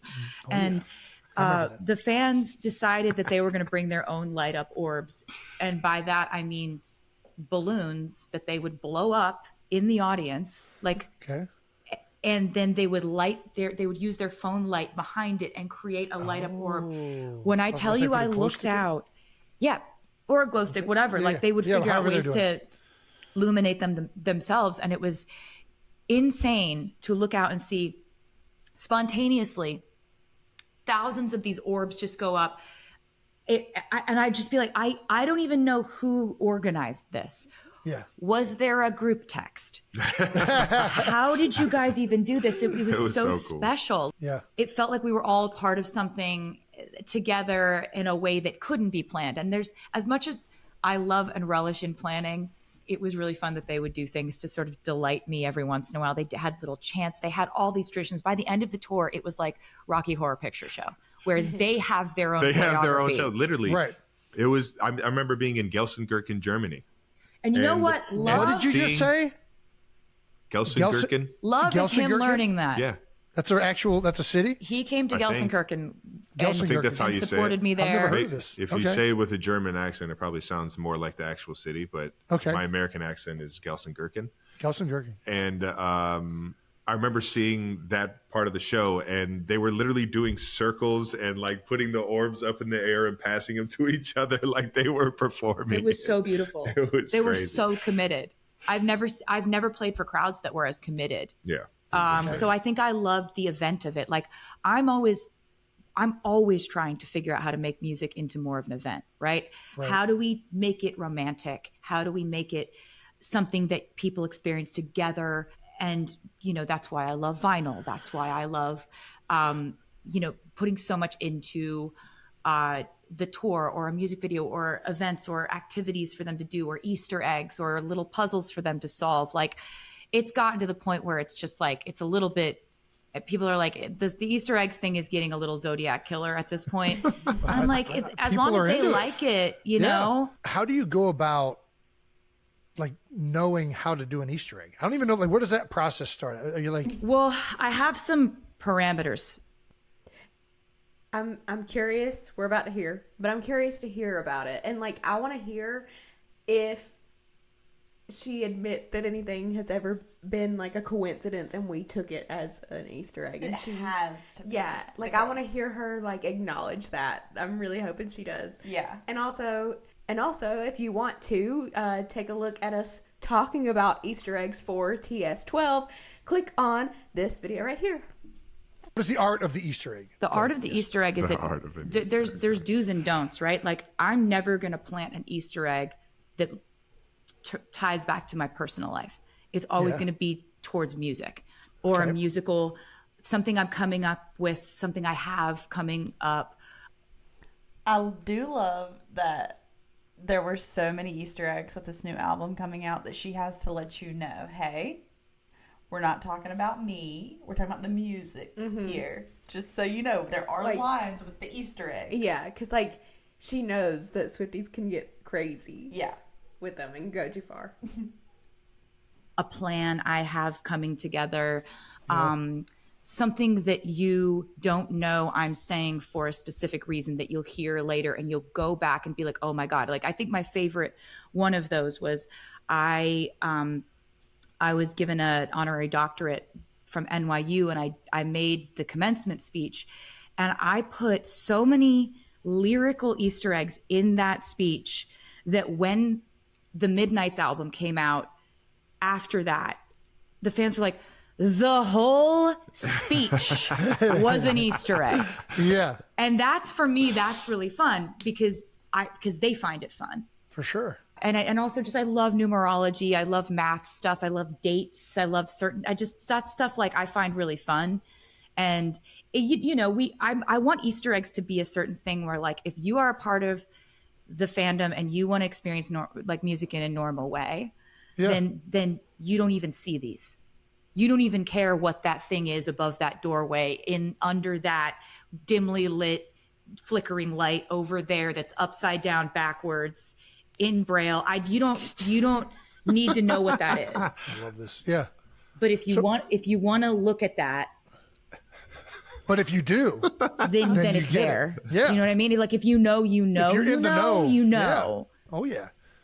Then you know. Let's talk about something I don't know. What is numerology? You threw that phrase out there like that's a comment. What is numerology? You don't know what numerology is, Jason? I'm assuming something with numbers. Yeah, like I'm 87 and she's 13. Yeah, literally, it's that simple. Just numbers. And 100. Yeah, 13 plus 87 equals 100. That's numerology. Like what is numbers numbers that have a specific significance. Like, yeah, exactly. Keep it like 100? Do you not keep it 100 ever? I'm trying to. I attempt to. It's crazy that you don't. What numbers do I have? You're just admitting that like that. Kylie, I don't know how to do this. It's okay. It's not for everyone. My favorite number is 13, though. It always has been. Travis. I know, and that's part of the numerology of why we're dating. Okay, part of it. Okay, it's been in my life, my whole right? Travis. What if they were like, that's why we're together, just because our numbers equal 100. So obviously we're supposed to be together.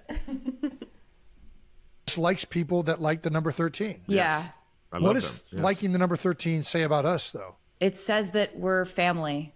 In trichodectophilia, I think it is the what obsession with. No, man, with 13. It's every day, dude. This is every day.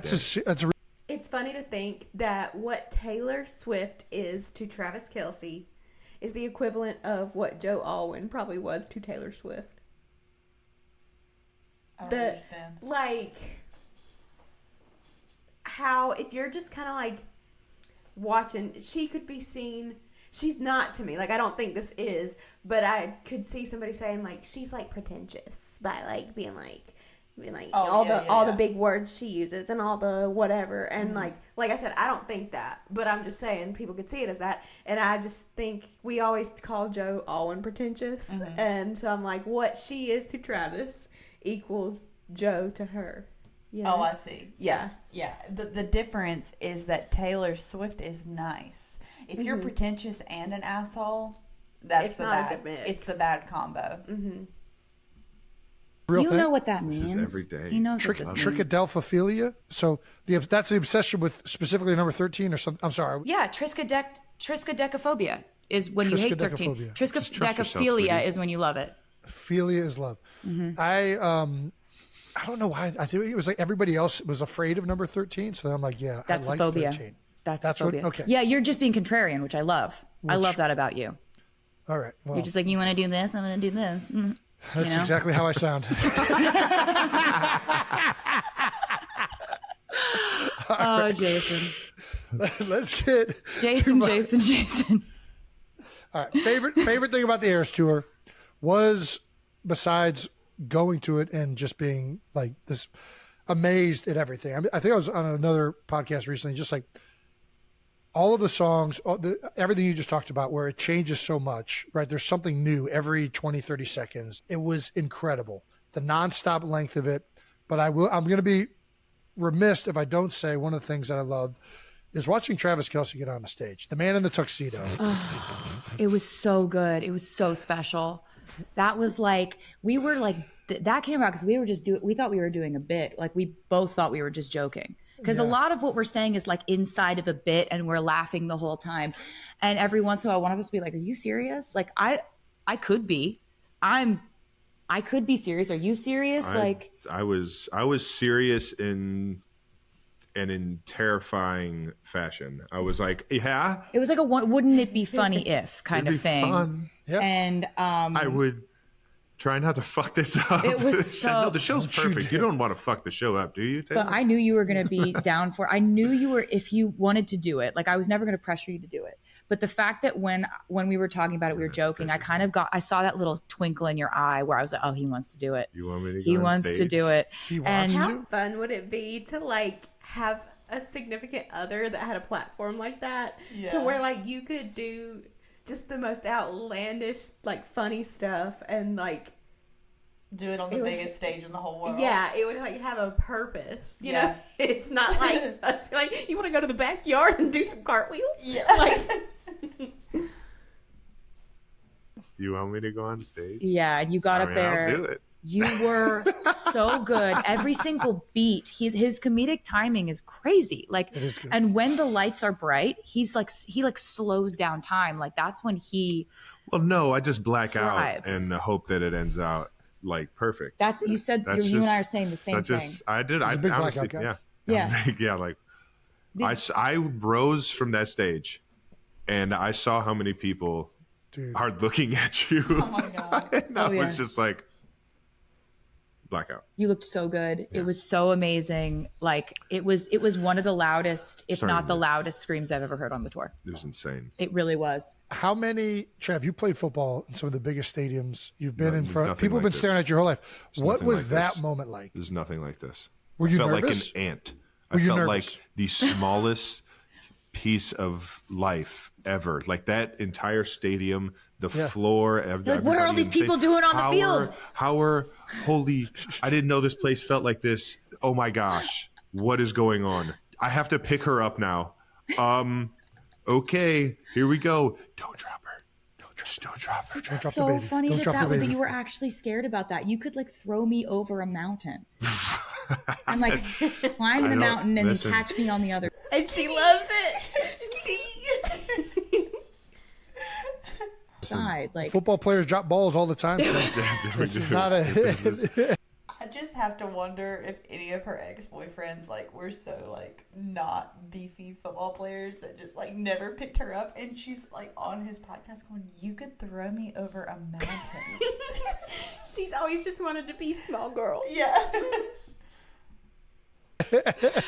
oh my god, it was so good. It was London. It was Wembley Stadium. It was. Yep. Those were such special shows, and we had just wasn't this the week that I got to watch Jason meet the royal family? It was. Yeah, I knew you were serious when I was like, Jason, do you want to go meet? And he was like, what do I do with my beer? Yeah, I watched him have this moment with his beer where he's just like, but I want to take it, but I know that I probably should not take it. That's right. I watched this happen, and it was kind of the most What amazing. do I do when I meet? I like that you picked up on it because that was exactly what was going Yeah, in my head. if I don't have my beer, what do I do with? How wild of her to be like with such bros. Like, just thinking about it. Like, they're such bros. They're like, before I go meet, the queen, like, should I put my beer down? This hand now. Is it Like- disrespectful to have a beer when you meet royalty? Or am I just like being authentic by having the beer? I would normally have the beer. Wouldn't they want me to be myself? I'm watching you say that in your head. Yep. And it was fantastic. I don't know. I'll always remember that. I was just like, I'll always remember meeting you for the first time, Jason. Do we need to talk about that? That time I did hold on to my beer. You did. What was, I guess you brought it up. What was that first impression like? Did you know I was told to be on my best behavior? I didn't know what you were told, but I did know that one of the first things I saw was like you say to Kylie, I was just shotgunning beers with the Bills Mafia, and I really want to go through one of the fire tables. Yep. I want to jump through it. I want to jump onto the flaming table. And she goes, okay, can we not do that right now? Yeah, guy. And since then, I've heard her say that exact thing to your 4-year-old. About like, mommy, I want to throw this pudding on the wall. Wouldn't that be fun? Can we not do it right now? That's a Jason? common phrase for. And so I meet you. You're exactly as I thought you would be. Kylie is exactly as I thought she would be. Just like the realest, the smartest, the coolest. You're fantastic. Obviously, you know that. And then I swear to God, Jason, you flew through the window at light speed. I've never seen someone so big move so fast. It's impressive. It's like, you know when you see a cricket and it's here? Yeah. And then it's gone, and it's 16 feet that way. You're like, did it just jump that way? How did it do that? And he gets more athletic the more beers. I mean, it's real. It was wild. I really should have played in the NFL drunk. I think it would have been better. You know what? At this point, I would never argue with that. And all of a sudden, like, you're out there in the snow. You're handing me children through the window. Like, I was trying to. That it's was fully not my best moment. It was. And like, I think it actually was. And I'm She's really like, grateful. Taylor. I was like, you want to see Taylor? I got you. Let's go. We're going. Whose kid is that, Jason? Don't Do know. you know where this kid came from? But yeah, it was. I think it was your best moment, and I think I'm very lucky to have gotten to see it. I love this like new world that Travis has shown me because it's so fun. It's so exciting. There's so much pressure on these players that I kind of was like, I've only ever been in music and been like, seeing that, but the pressure on sports is just such a different type that I have such a respect for everyone. Like everyone I meet on his team, like everyone I see doing this, I'm just like, you've been focused on this since you were a kid, and it shows. Well, and I'm sure there's a lot of relatability there. Anybody trying to be the best at what they do and dedicating their lives to it. I mean, yeah. And I've been so lucky because I never have gotten to see what the suite looks like when I play the game. Because they didn't have a camera I never on get it. to see my friends and family. I never get. So now, whenever I make a play, I get to see it, what it actually looks like, how much fun they're having, what, the type of support that I get, and how crazy it gets. So the Vegas Super Bowl, there was a camera on the suite, and when Nicole scored that touchdown, and to see everybody in that suite start jumping on each other. People are body slamming each other into other rooms. It was so violent. It's giving me the chills right now. Everybody. I'm the luckiest guy in the world. That video to get everybody going crazy. People like that. went down. Like there were people punching each other. It was like absolute chaos. And like I have every memory of that. Like every memory of that moment is intact, but it's just like screaming and thrashing around and trying not to be taken down by this undertow of your friends going absolutely apeshit. I loved every bit of it. Oh, it was so insane. I mean, the suite that is the Travis Kelce suite that has been happening. What was your first impression of that? Of everybody in there? Who's the MVP of the suite? Who's the MVP of the suite? Okay, so he's got, which is an incredible, like a huge green flag, is that Travis has had the same friends since he's probably 4 years old. Yes. Literally. And he's incredibly good at maintaining friendships, and he's so loyal, and his friends are equally loyal, and they're just the funniest, most hilarious group of people. Yeah, and you want to talk about green flags. The first game she went to, the Bears game, she literally went through the front door of the stadium. Yeah, we walked right in. Just right in, like general admission? Through general admission, with everybody on the bus to the game. Oh my gosh. And I was just like, oh, she's just in it. Yeah. She's down for the ride. She's here for the fun. She's like I'll fucking go. I'll go through the mud. I'll be a part of Chiefs Kingdom. Like, if this is where we walk in, this is where we walk in. I don't know what to tell you. I don't have an alternative. I'm like, we just played here 3 months ago. Yeah. And we went a different way, but I'm not going to say that. I'm not going to backseat drive this shit. What was that like? What were people doing? I remember using, like, Ross was like, Ross is so tall and so broad that it's like that helps a lot. And then just you have a lot of other just like big bulky dudes that you're friends with. Yeah. Yep. Green flag, not threatened by other guys. That's right. At all. I feel like that's a dig. But it's also like kudos to him. Yeah. Are you saying like it's a dig to somebody else that she dated? Yeah. Yeah, no, I can see that. Yeah. For sure.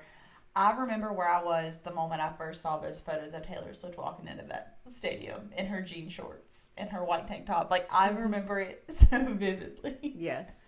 It had everybody in shambles. Yeah. Walking in I had a hat on and I had a mask on, and I'm walking in just in the front. We're walking in with thousands of people in Arrowhead, and nobody noticed. Oh my gosh. There were rumors that we had been seeing each other, but I think people were like, remember that. Yeah. What would they talk about? Yeah. Right. I mean, she's never talked about this. Yeah. Like, she's doing it with him. It's blowing my mind. Like, we're over an hour into this, and I'm like, okay, yeah, like, we're watching Taylor Swift on a podcast, whatever. But I'm like, she just talked about rumors of her dating them and, like, things people were saying about them. And, like, this is in different areas. Yeah, it's like she is showing that she's fully aware of the perception of her and like her life and what people speculate about and that kind of thing. And part of me feels like it could be that she is acknowledging that kind of stuff in, like because of the new album. because of the Showgirl like rollout. She's like, that's what it's about. Yeah. And also, like, Swiftrologist was talking about it, and he was like, a podcast is such a good idea for her because she's so everywhere and, like, superhuman, but this humanizes her and makes us look at her as normal, quirky Taylor again. Yeah. And, like, because she just got so big from the Eras tour. Mm-hmm. Yeah. I hinted on the Pat McAfee show that I was going to see if you would be willing to come see me rock the stage at Arrowhead. Yeah. Since I've seen you make the stadium. But nobody was like, "Oh yeah, we're definitely gonna see her there, and we're gonna see her coming in through general admission." No way, this guy landed her. No chance. Hey. No chance that whole podcast thing worked. I didn't believe it when you told me. You manifested it. I did. Yes. You summoned me. Here I am. Andy Reid has recently revealed that he was the one who set you guys up. How true is this revelation by Big Grid? Whatever Andy Reid Cupid. says, we're going to stand by. We're not going to refute anything. He says it. Cupid, That's what happened. Big Red. It's all the same. That's what happened. He's been friends with my dad. My dad is the most social man who's ever been born. Shout out to Scott. I was about to say, who's not friends with Scott? He's just a maniac. He will make a my friend guy. in an airport in 1971, have a 5-minute conversation, and still be talking to that dude twice a week now. Yes. But he's like that with everyone he meets. Like he's able to have very many very meaningful relationships, and it's a skill. It's a talent. Yeah. It is. It is a mind-boggling talent that I have only known him to have. Yeah. Yeah. He's a It's impressive. savant. It is impressive. He's a It's savant. impressive. Social savant, my dad. And so he knows Andy, and Andy's been coming to shows for years and stuff like that. So I've always had like a really positive vibe about Andy Reid. Yeah. I didn't really know what the sports were that he was doing, but I knew that was my dad's friend, Andy Reid. You knew he was really I good. now know he is literally the most iconic, legendary Yes. coach of all time. Yeah. And Right. like from the way that you talk about him, his leadership style is I respect it so much. Right. Because I feel like it's done without like aggression or raising your voice or losing your composure. no, it's all he very will- composed he and will- focused. Can happen. He will rip you apart for sure. But like not You in got to a be really like But not I feel running like the it's- plays he's calling. yeah, but that's the thing. It's like, but it's not done. It's not overdone, right? Like if you No, get no. it from him, you know you deserve it, and You you're know in he's- shape up. Exactly. That's what I heard from exactly. you. And Yep. there's validity to it. There's such a genuine like want to get better Mm-hmm. that him getting you to like do it the right way is it's like a disciplinary thing. It's just like he wouldn't be doing it unless he saw the greatness in you or he saw your ability to get it right, and he wouldn't be doing it this way if it was any other Yeah, way, if that makes sense. it's It like, does. there's a lot of heart. Yeah, there's a stoicism too, which makes the heart when he shows it to you. And I think this is what you're kind of saying, Taylor. He's so like composed and so like locked in, and then all of a sudden when he does show that little bit of like warmth, it's like, oh, there's that teddy bear. I see him. Yeah, in he's there. funny. He's And then- cheeky. Yeah, and then But it's like when- everything has a reason. Like Yeah. everything is very like intentional. He's like, I feel like he like coaches and lives in a very intentional way, which I think Yes. is really awesome. And it's just like a great leadership style. Yeah, there's a layer of trust and there's a layer of like discipline where you're gonna have some fun playing for him, but Yeah. you're gonna know when you got to flip that switch Yeah. to be serious and be on point and do it his way. He says it all the time. Not gonna lie, this is the point where listening to Taylor Swift and her boyfriend talk about football, Yeah, I'm like- kind of zoning out a little bit. But I was just thinking about this because she went on a football podcast. Obviously, it's her boyfriend's podcast, so it's not like that straightforward. But like, I think there's something to letting her fans watch this and feel a little bit bored. Like, Yeah. it feels like we're getting a lot to the point where we're bored. Yeah. You get what I'm saying? Yeah. And even though what she has said, she bakes sourdough, like she's maybe given us 2 to 3 new pieces of information, a little bit of insight about the Masters and the Eras Tour stuff, but she hasn't really said a lot of new information. Yeah, but it just feels, and I think it is intentional, just feels like we're hanging out. Yeah. And I think that's like how you said, the Swiftologist said, to humanize her and Yeah. stuff. And it's just to like, football season literally starts the first week of September. Like, this could be good for her coming out with an album at the beginning of football season whenever people notoriously are starting to hate her just because she's everywhere. Mm-hmm. This is making a joke of those people in some way too, because it's like, look, we're literally just a normal couple, Yeah. even though they're really not. No. He's on the cover of GQ. She's like announcing a new album. And is a superstar. There's 1.3 million people watching this at one time. Mhm. Like, there's all these things. He's got 51%. I was like, yeah, all right. Yeah, Yeah. Whatever you say, boss. I always feel like when you lose your shit, you lose your leadership. You know? Yeah, Oh, yeah. for sure. It's just kind of something I've always kind of tried to administer Yeah, he's in always very what I'm composed. doing. But he's a huge role model for that, of how he motivates people and how he does so without flying off the handle and is just very focused on what the right thing is at the right moment. Yes. You know? Yep. So so did Andy tell Scott something? Is that what I'm trying to? What did Andy say to Scott? I mean, okay, so when you guys did the full send on the podcast, yes, it was a full send, yes. And he was like, "You want to date me?" And everybody heard it. It was the shooting your shot heard around the world. Yes. Basically, everyone who likes you, which is a lot of people, started reaching out to everyone who knows me. There we go. I think it was like Andy was vouching for you. I think it was my relatives, my cousins were like, love you, please, Andy. please. He's amazing.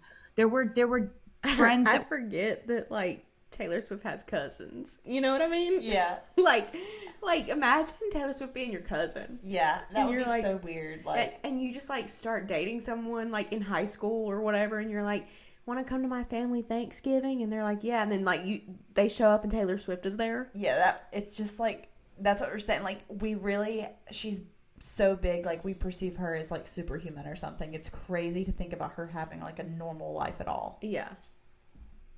were like, he's actually an amazing guy. Like, he's so great. There was a lot of kind of people whispering in my ear about you. And I actually, that's not normal. Like, it's not normal.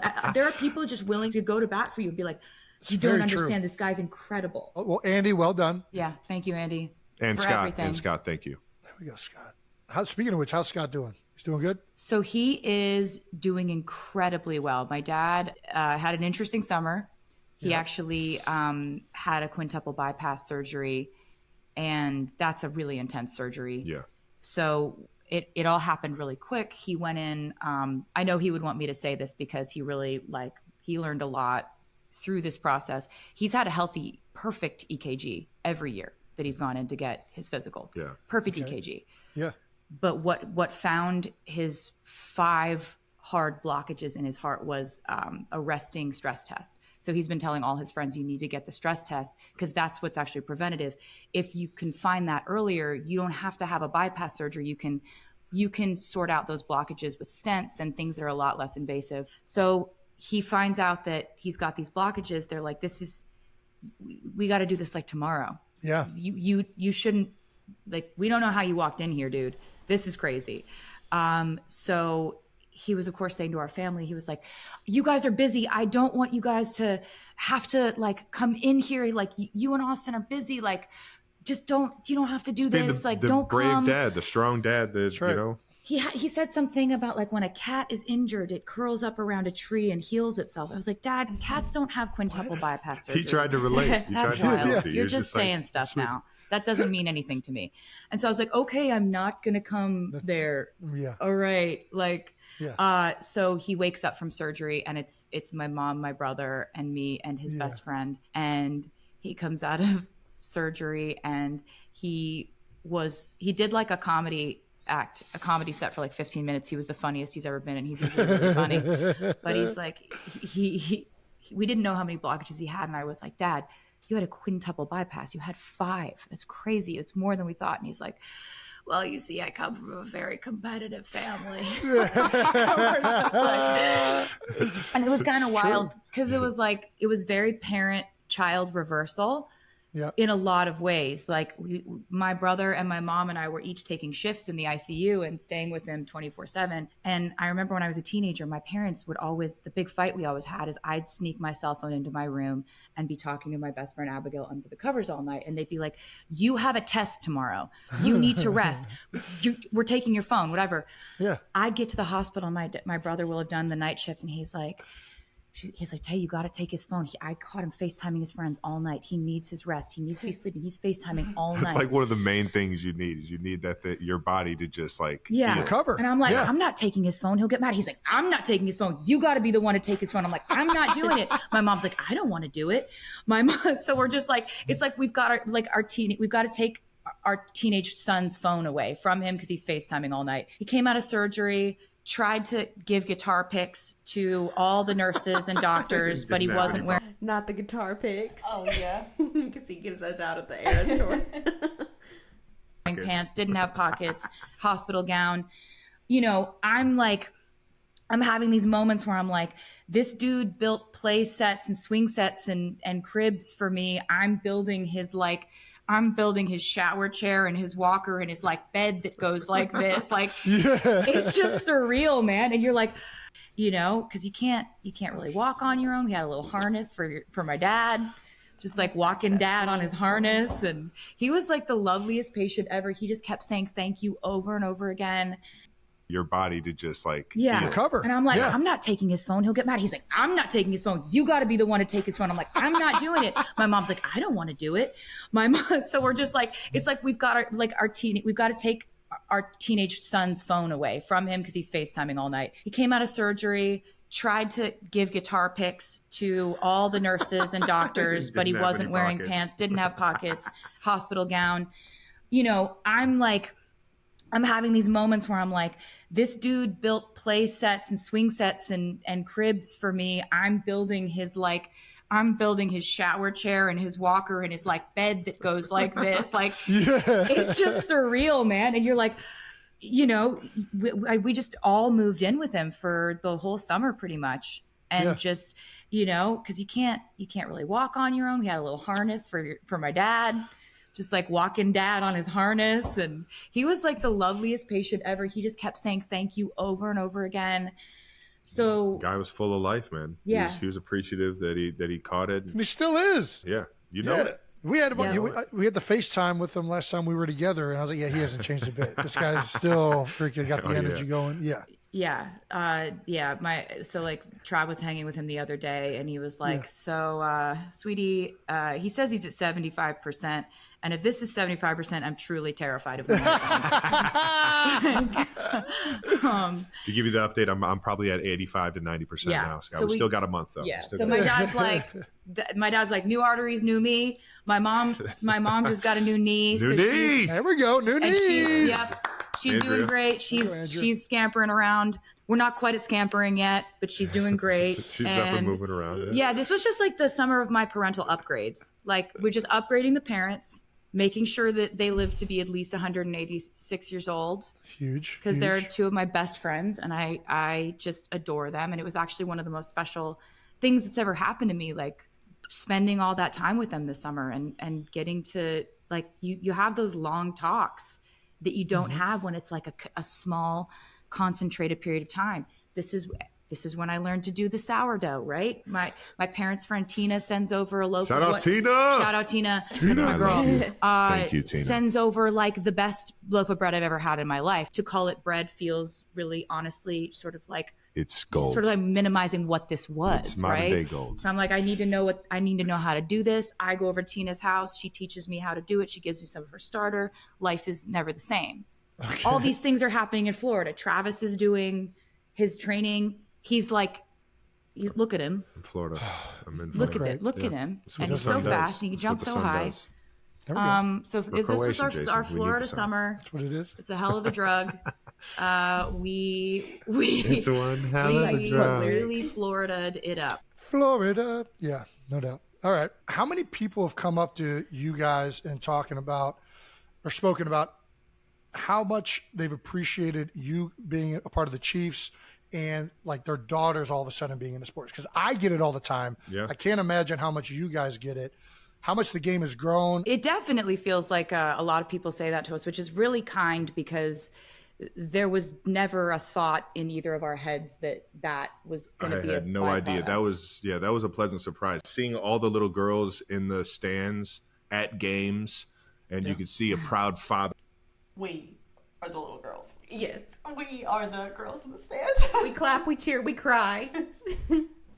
Right there standing next to him. It's definitely been fun to see that surprise. You know, I think a lot of the women and girls, maybe they like watched one game to see me cheer on my boyfriend or whatever, but if they stayed, which is what people are saying based on the numbers, that's because the game is so great and it's such an amazing, interesting thing to learn about. I will say it was cool to see the comparison of it all because the way she runs her tour, her show, her like team and everything like that is very like team friendly. There are similarities in terms of her athleticism Yeah. What she's doing for 3 hours.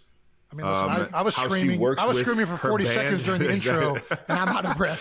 That's what I'm saying. That's what I'm saying. But the preparation it We takes can work to on get that. there, I got a whole regimen for you. Okay, goals- We'll all get right. you on the tour prep. It'll be great. Perfect. the goals that you set for yourself to achieve, like it's very like there are some similarities that I thought you found, like I don't know, like fascinating that you kind of have that same regimen going into stuff, and I thought that was fun for me to at least see when I saw you on tour and saw how much of a team you guys were. On paper, like we actually kind of have a very similar job. Like our job is to entertain people for 3+ hours in NFL stadiums. And it's like, It's like insane. when I'm true. there, it's Yeah. called a dressing room. When Travis is there, it's called a It's a locker locker- room. yep, For me, yep. it's called a rehearsal. For him, it's called a practice. That is funny. Yeah, like like- to think about. It's back to like same universe, different worlds. Yeah. But like it makes sense because there's no way for them to compete with each other. They don't really understand each other's jobs fully, so like they can come home from work and talk about it still and Yeah. have something interesting. For him, it's called his coach. For me, it's my mom. Yeah. So yeah, so there will be times for like game versus show, right? I'll be like, baby, how was the show? Game. How was the rehearsal? The practice. Put on a show. You Put know, on a show. field, stage, they're the same thing. We just call them different things. Yes, Very exactly. true. It was cool to see the comparisons and how it kind of, I don't know, both aligned. And how hard she works in the gym. We've been to the gym like numerous times, and she works harder than me every That's time. not true. That's crazy. You can like Every squat time. lift a car. Okay. That's, Yeah, he's just saying words. That's just Do you think they have an in-home gym, or like does she go to the gym? Like would I go to the gym in like LA or Nashville or Florida and look Well- over and see Taylor on a treadmill? There were paparazzi pictures of him in Florida like going to the gym, but probably like they would just go to the gym to work with trainers. I would think like they'd go to Yeah. another gym to maybe work with a trainer to learn things, to try some equipment they might not have, and then they just buy the equipment to have it at their house if they Okay. like it. You know, like that's Yeah. what I would think. Yeah. Because I just can't imagine like sweating my ass off and looking over and seeing Taylor Swift glistening. Yeah, no, I feel like it's a private moment in the gym if they're there. Okay. For sure. that's He's just just genetics, saying baby. words. That's just But that's the that's good old one Kelce rep. genes. That's one rep. This is what people I can forget. stretch more. One That's rep what I of a- can do more. Yeah. I've heard about we've talked about the treadmill walk-in while you're doing the whole show and like all of it. We can't walk for 4 hours, Kevin. you When's the last kidding time you me? walked for 4 hours, Travis? I've never even tried that. I'm not stupid enough to try something like that. You kidding me? My knees would be shredded. Oh my god. So one of the other things that's been crazy to witness is just the media attention, right? Like I think you play in the What media NFL, you attention? think Travis On don't do on this. the two of us. Let me. Yeah. talking Yes. Okay. The media attention on your guys' relationship, on the amount of people that talk about it constantly, the theories that are out there, of which I am probably way too invested in. How do you guys handle all of the noise and chatter about everything that's going on in both of your lives? We don't really. I don't see a lot of things. I'm of the firm belief that like, you know, if you're basing your if you're getting your feedback from the internet or from comments and stuff, like I just really think that like anything you feed your brain, it will internalize. Anything you feed the internet, it will kill. Yeah. And I've been in the music industry for 20 years. It's pretty hard she's to a hurt pro. my feelings at this point. She's a pro, and it know? took me a little while to be a pro about it. I think initially, and there's still some like wacko theories from the beginning that I was very like, oh no, like how is she handling this? I don't like the last thing I wanted to do is screw this up. Yeah. So I'm like, in my mind is like her being so calm, cool, collected, and so just real and understanding about everything that's going on. Really made me grow up real fast in that aspect of things. But also, I think the fact that you genuinely find a lot of online discourse to be truly hilarious. Absolutely, Yeah. And hilarious. that changes things Yeah. for me That's- because, discourse Find the- and truth. you know, Find the humor in it. Find the humor in it. if he's seeing things and he thinks it's funny and it doesn't even affect his day at all, like that's really completely bled into the way that I metabolize these things. It's at a point where like something can be about me, like my name can be in the actual headline, and it can still be none of my business. Okay. Like, people can be out here. People might be out here doing too much. Just shaking ass. Doesn't mean I have to do a damn thing. Yeah. We live in such a social media moment where a lot of people's identities and they get their feedback from that, right? Like, and I'm a real constructive criticism guy. Like, give me constructive criticism all day. Coach I will me take up. it. Coach me up. It'll fuel She's me. an athlete, dude. It's helpful. Okay, Taylor. Constructive criticism. You shouldn't have said everyone is a sexy baby. Yeah, that one I still don't understand that. Honestly, when I hear it, I'm like, someone was not giving you constructive criticism that day. Do you ever go back and listen to Antihero? No, I don't either. Never. I don't want to. Yeah, that line literally kills it for me. So I'm just saying right now, whoever didn't say that Jack wasn't, Antonoff. yeah, I'm glad that this next album is Max Martin. Right?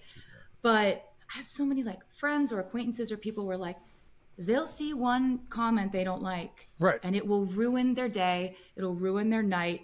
Like, and I just want to say to them, like, you should think of your energy as if it's expensive, as if it's like a luxury item. Not everyone can afford it. Yep. Like, not everyone has invested in you in order to be able to have the capital for you to care about this. right. Because like what you spend your energy on, that's the day. And it's so Doesn't true. right? Like, it doesn't matter where you were. Like, maybe you went to go get coffee today. Maybe you saw friends today. If you were obsessing over one thing that you saw, like you literally like saw some guy call you mid, and you can't stop thinking about it. No, he did not. You can't stop thinking about it, dude. That's the day then. That's the night then. And so I've been able to sort of mediate a really healthy relationship with not seeing a whole lot. To what you just said too, and social media expounds all this, because everybody knows if they say one thing, but all of a sudden if they put Taylor Swift attached to it, it's going to get 1,000 more retweets and likes and hate comments or love comments or whatever. It's going to stir up tons of controversy. Totally. And I get this way all the time, where I just recently like went into the facility with Cam Jurgens, and something was happening like in the social media world that I was like, why are people like upset at this person? This is bullshit, yada, yada. And Cam just hit me with like, are they really though? Or did just one person say something? Because I used to get the same way, where I'd get upset. And then it took me like, actually, nobody really gives a shit about this. Jason's early Twitter years. Oh, baby. Oh, my God. Oh, baby. He had to get off. He had to literally step away. It hit me right between the eyes. Because he would respond to, I wouldn't say everybody, but he wasn't shy of letting people know how he felt on Twitter. Oh, yeah. No, based off of their comments. It was honestly, Philadelphia, you guys know this, it was a treat. And it's become a treat again. Now that he's back on, because you'll have a friendly conversation. Twitter used to be like a different thing, right? Like, you remember Twitter. You're like, I fed a squirrel ate a piece of bread. Didn't know they ate bread like that. Straight smashed it. Now that there's autocorrect, I need to get back on Twitter. Used to be, right? I'm like, I need a pair of scissors to open these scissors. Like, we're just thinking things, right? It's like a different thing now. And it's kind of about like, information is power, I guess, unless all of your information is geared towards you thinking that everything is about you. Because, not everyone is ever thinking about one person all the time at any point. It's just like, if your algorithm is giving you either criticisms of yourself or adulation or praise, you're creating an ecosystem in which you're the centerpiece of the table. And I just don't think that's healthy. Like, that's not the way I want to move through the world. So I do detach from the internet in a huge way. Like, I'm just not, I have had my comments disabled on Instagram for like 10 years now. Yeah. And it's very smart. I don't miss it. Yeah. I found that out after the Eras tour. So basically what I'm hearing is that she's not going to make a return to the internet for this album and do secret sessions again. No secret sessions. And she does not care about us sitting here speculating, talking, which I like. Yeah. I like that she doesn't care. I didn't really anticipate that Taylor would watch this video in particular. No, not us. But yeah. So she doesn't watch things of this sort. Yeah. Dude, the problem is, I get so mad, I then go and look at all the other comments, and then Twitter just feeds me more. And dude, you're on like Reddit. It's like, and so shit. we saw that you like boom, this. boom, boom. Yeah. Yeah, like- whereas I'm like, I don't know what this is, but get it out of my office. It's on fire. Yeah. My business is making music and taking care of my fans. And I have ways of monitoring what they want from me and how best to entertain them, which is my job. Yeah. And everything else, I'm just sort of like, it's not my business. I have actual business that I need to run. Mm-hmm. Can you imagine if we just talked about what people said about our relationship? Yeah. Because if we talked about that, that would be all we talked about, because there's so much chatter. It's like we're busy having an actual relationship. I want to hear sourdough bread puns. Yeah, That's what I wanna and you hear. will, Thank and that's you. a promise. All right. Let's get to the part of this show that I think is what everybody is going to be talking about. Do I get to say it? Do I get Well, to say? the I new get to say news? the 2 words. Yes. Well, I think we were going I to think- try I and. think- This is First what of all, you can do whatever you want, Taylor. We're not No, I going to don't- review. This is very I much want to whatever. work within the framework of the podcast. I'm a fan of the podcast. Typically, we Yeah. would allow the guests to say new news, Yeah, I want to do it. but with Zach Brown, we had another bit that we did. I don't know if you saw. I don't know if we can get harmonized. back to this. We're not gonna do it? I forgot everything that Zach taught me already. All right, let's just let the expert take care of this. Okay, I wanted Taylor? to scream it. Taylor, go. Just Travis style. Do you want me to got start it or echo it? I think Taylor has a little bit of new news. Hey! She's a natural. She's a natural. It was as fun as I thought it was going to be. Stop. At least she acknowledged that wasn't as fun as she thought it was going to be. Yeah. But It's like, just seeing her, this interaction for her is so weird to see. and seeing her like kind of like, it's almost like a little cringy, you know? Yeah. It's like, oh, but it's like, it's fine because everybody's a little cringy. But yeah, it's just a different light to see her in. Oh, it was everything. It was everything and more. We did talk about Easter eggs earlier. Yeah. And at the very last Eras tour, you didn't take the lift. You did Yes. not. You went upstage and exited through an orange door. Why did you change the ending? So We were talking about this earlier, and it might have been in the video that we did just discussing all this new stuff happening. Yeah. I forgot that she went down the elevator, and on the last show, she went through the door. Yeah. I remember completely that forgot now. about that. Yeah. I'm happy you mentioned I was that. about to say, Jason. This is Did you very- see that how fans? Did you see that this? the fans noticed this? Because I was pretty proud of them for noticing that. They noticed I everything. just, Yeah. I was surfing the internet and saw everything. something. Yeah. So that was. Okay. I was pretty happy that they noticed that. I was like, trained them well. So basically, every night of Swifties the are on Eras it. They tour, know I would everything happens with a reason. Taylor's a planner. She's not just a random. Let her talk. I know. Like, come on. We're trying to get these Easter eggs, the information, give it to us. Yeah.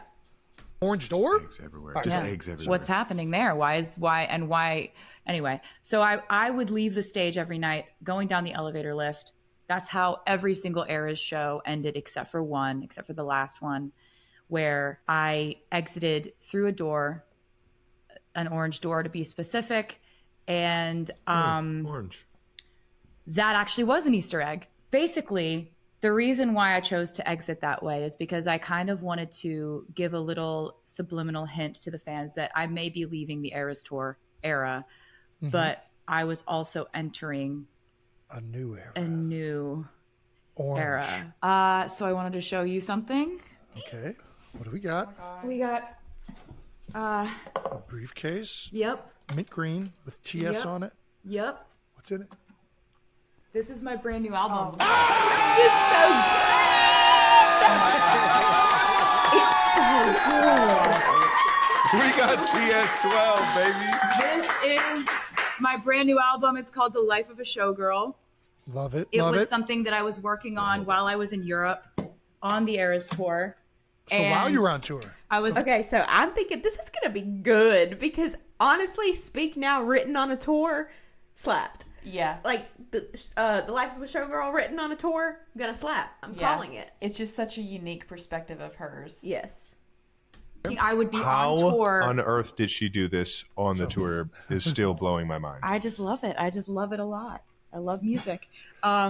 I would be playing shows. I'd do like 3 shows in a row. I'd have 3 days off. I'd fly to Sweden, go back to the tour, and actually like working on this. I was physically exhausted at this point in the tour, but I was so mentally stimulated and so excited to be creating. And so this is what she was doing on the off days when we would see her going into studios and everybody was like, she's working on Reputation, Taylor's version. Yeah, exactly. It was actually the life of a showgirl. Yep. this is... And literally living the life of a showgirl. I was. While she wrote it. That's why I called it that. Nailed it. So, do you want to see the back cover? I would love to see all of it, yes. Back cover is where we find the 12 tracks for my 12 tracks. 12th Bangers. album. So this is, so we got, What are they? so we got track 1, The Fate of Ophelia. Okay. Track Do you 2. know- Go ahead.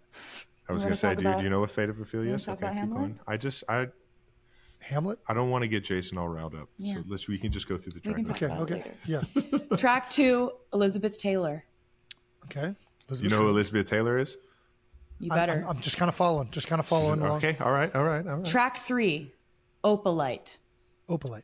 You know what Opalite is, Jason? Why can we stop asking me? If I Okay, know I'm things? done. Yeah. I'm done asking Jason things. He's like, I hate this structure I of the know a conversation. lot about this album, and I'm excited.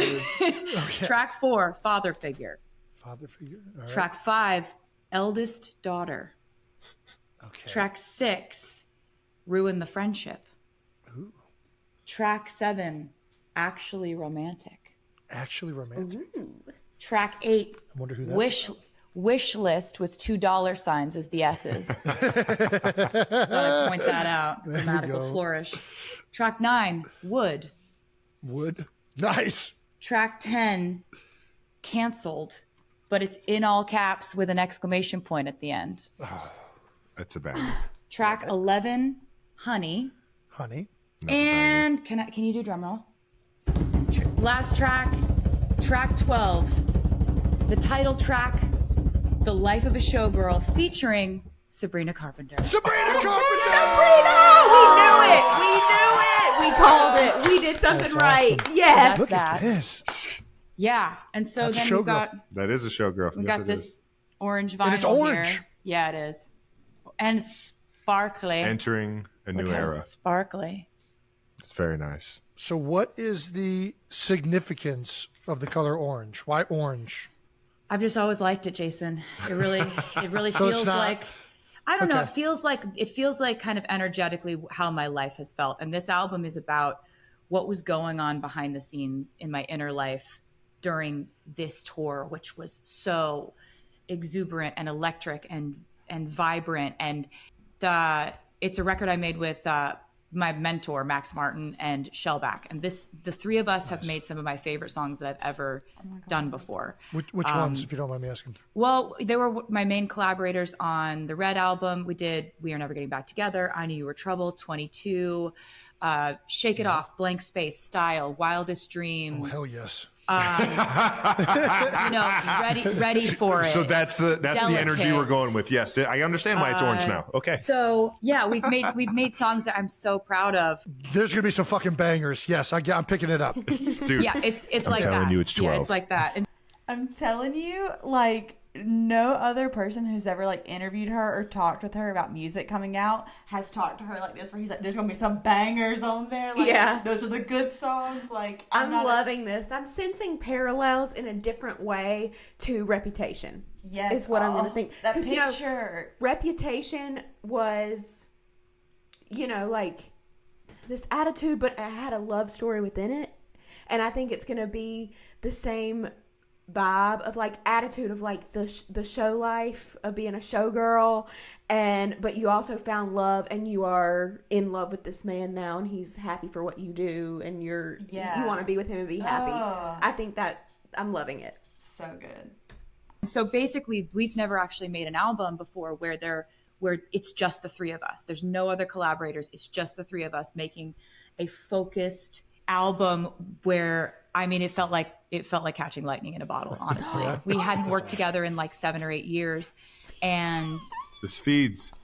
Y'all, when Taylor Swift catches lightning in a bottle, you're about to have a good 6 months. Yep. This is about to be a life-changing album. Like, this is going to be everywhere. If the speakers in your car suck right now, Get them fixed. go buy a new car. Like, you're going to need them. You are going to need them. This feeds. They're just awesome. there's something about them. These guys, they're just geniuses in different avenues, in different ways. And we kind of, I'm going to put it down. Oh, sure. I've just hold it. never like this. Today's the first day I've seen it. Do you know what I mean? I'm just like, So Travis is just going to cradle it the whole time. Don't drop the baby. I will not drop this baby. So it's like, working with them again was absolutely incredible. And actually, when I was on tour in Stockholm, I had Max Martin come out to the show, and I was talking to him, and I was like, I just feel like the park if we went back in and we did this all in Sweden, and it was just us three. Like, I essentially said to him, I want to be as proud of an album as I am of the Eras tour, and for the same reasons, you know. Okay. And he was like, do you understand what kind of pressure that is? Yeah, I was about to say, that is okay. I was like, It's yeah. why would you? Yeah, we can try. Let's So go. your entire do this. career? Got it. Yeah, we can do that in one album. Let's do it. Well, And okay. So it's like, you know, I spent time in the time that we were off doing different projects, and he and Shellback were doing different things, and I was making albums that were a little bit more esoteric, like folklore. She's so hot when she says these big words. You know what esoteric I means. know it's for a specific following. Exactly. Wait, what? So, I feel like I'm intruding. I feel like I shouldn't be here. I'm obsessed with his obsession with her. Yeah, Like, I'm obsessed. same. And, like, I'm just registering in my brain. We have 12 tracks from Taylor Swift. And I'm sure she might release more later. But, like, 12 is a bulletproof pop album from her. Like, Yeah. I'm so excited. I'm so ready. I need to know a date. Yeah. We need to get I'm to ready. that. I'm ready. he knows what that means. He What does pretends he doesn't esoteric know what mean? these words mean, but he knows what they Esoteric mean. means for a specific following, like a specific genre of people. He knows what it means. Okay. He does like a pretty, I don't know what it means thing, but he knows all the words and he knows what they mean. I don't know And he may not anything. have read Hamlet, but I explained it to him. So he Okay, knows what there we happened. go. Don't tell my middle school English teacher I didn't read Hamlet. So Because I definitely was supposed to. Spark notes. It's all right. I watched The Lion King. see, he knows what Hamlet is. Wait, Lion King is based off of Hamlet? Yes. Jason, your Reddit searches need to be more focused on We need to relevant get we need to things. get we need your relationship with the internet to be like a little bit purer. Don't I not got the pure. algorithm. I got the My My algorithm. I'll relationship send with you it. the if I'll we're send talking it. I'll about s- my relationship with the internet is bad. It is it's about as bad as it can get. Yeah. Sorry. No, you're fine. So I was like, I made a few records that were a bit more like specific in their sound or whatever, like Folklore, Evermore. Those were a little bit more like alt folk kind of leaning, and just kind of exploring and trying to challenge myself as a writer. And I feel like both Max and Shellback did that too in their own ways, going out into the world. And by the time we came back together, I feel like we had so much more dexterity to what we do. And it's almost like we'd all grown up so much. Like Shellback and I were both in our early 20s when we started working together, the three of us. And so it was very much like we were the ingenues and Max was the mentor. And this was the time where it felt like all three of us in the room were carrying the same weight as creators. And So it cool. was really special. It like meant the world to me to have this creative experience where like we knew that we had to bring the best ideas we've ever had. Yeah. And I also know the pressure I'm putting on this record by saying that, but I don't care because I love it that much. And I'm Confident. so proud of it. And it just comes from like the most infectiously joyful, wild, dramatic place I was in my life. Yeah. And so that effervescence has come through on this record. And like, as you said, bangers.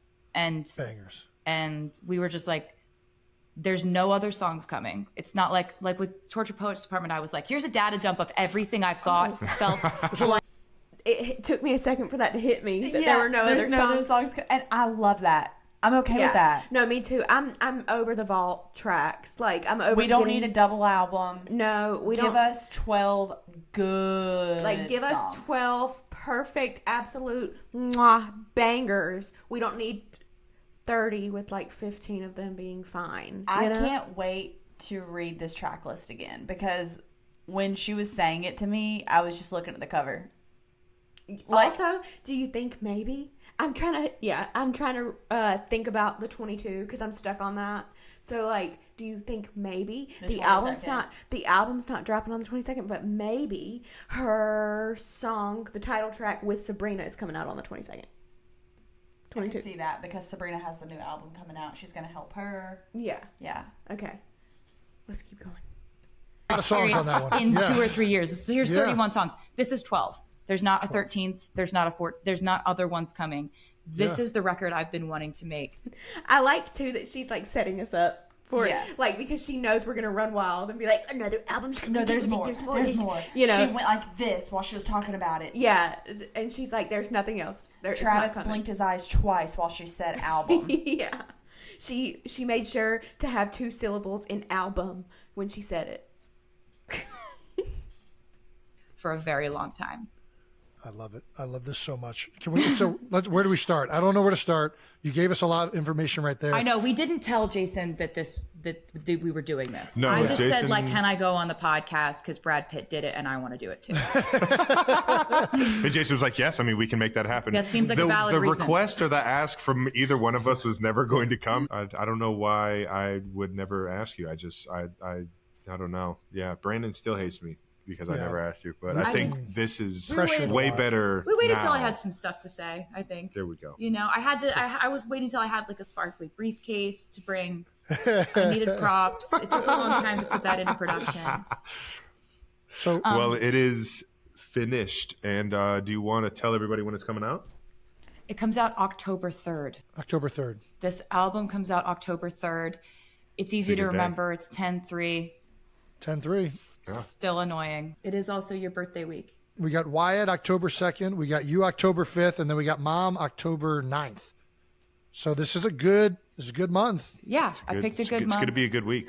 You know, my original theory was right. October 13. The opal birthstones. I'm picking up this numerology. There we go. There we go. Yep. See, I knew you. Never not annoying. Always He's gonna coachable. Always gonna try. We're gonna have to do a reaction to the album when it comes out.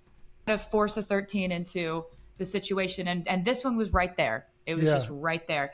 For the photos, there are a lot more photos in this, and there's a poem in this, and basically I love the photography so much that I don't want to show it right now because I want to keep some mystery going. Love it. Because that's Half just fun to have things to still discover. Yeah.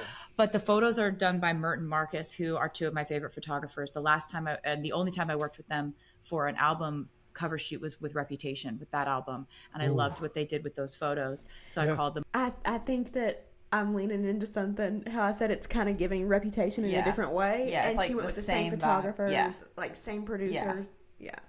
For this one, and I'm so happy with the way that the photos came out for this one. And it just basically was like I was so proud of the music and so excited about this project from a creative standpoint that I was just like, all hands on deck, we're going all out.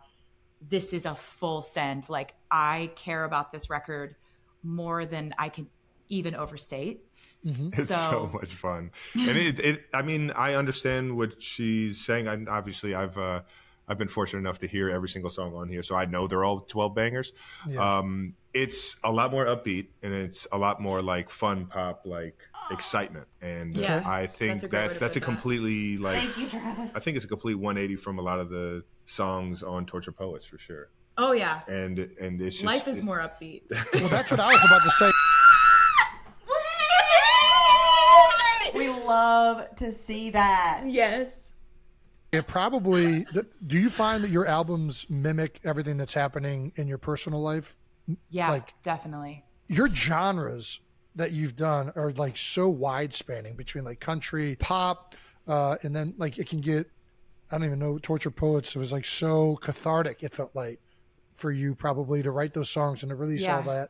one Definitely. release. And it was like I have different goals with different albums. And Torture Poets Department, my goals were strictly lyrical. Like I Felt love like every that. song was a poem. And I love that album so much from that perspective. That was strictly what I was trying to accomplish there, was just really a full catharsis. And I loved to embrace the mess of writing from that perspective, of the rawness of that.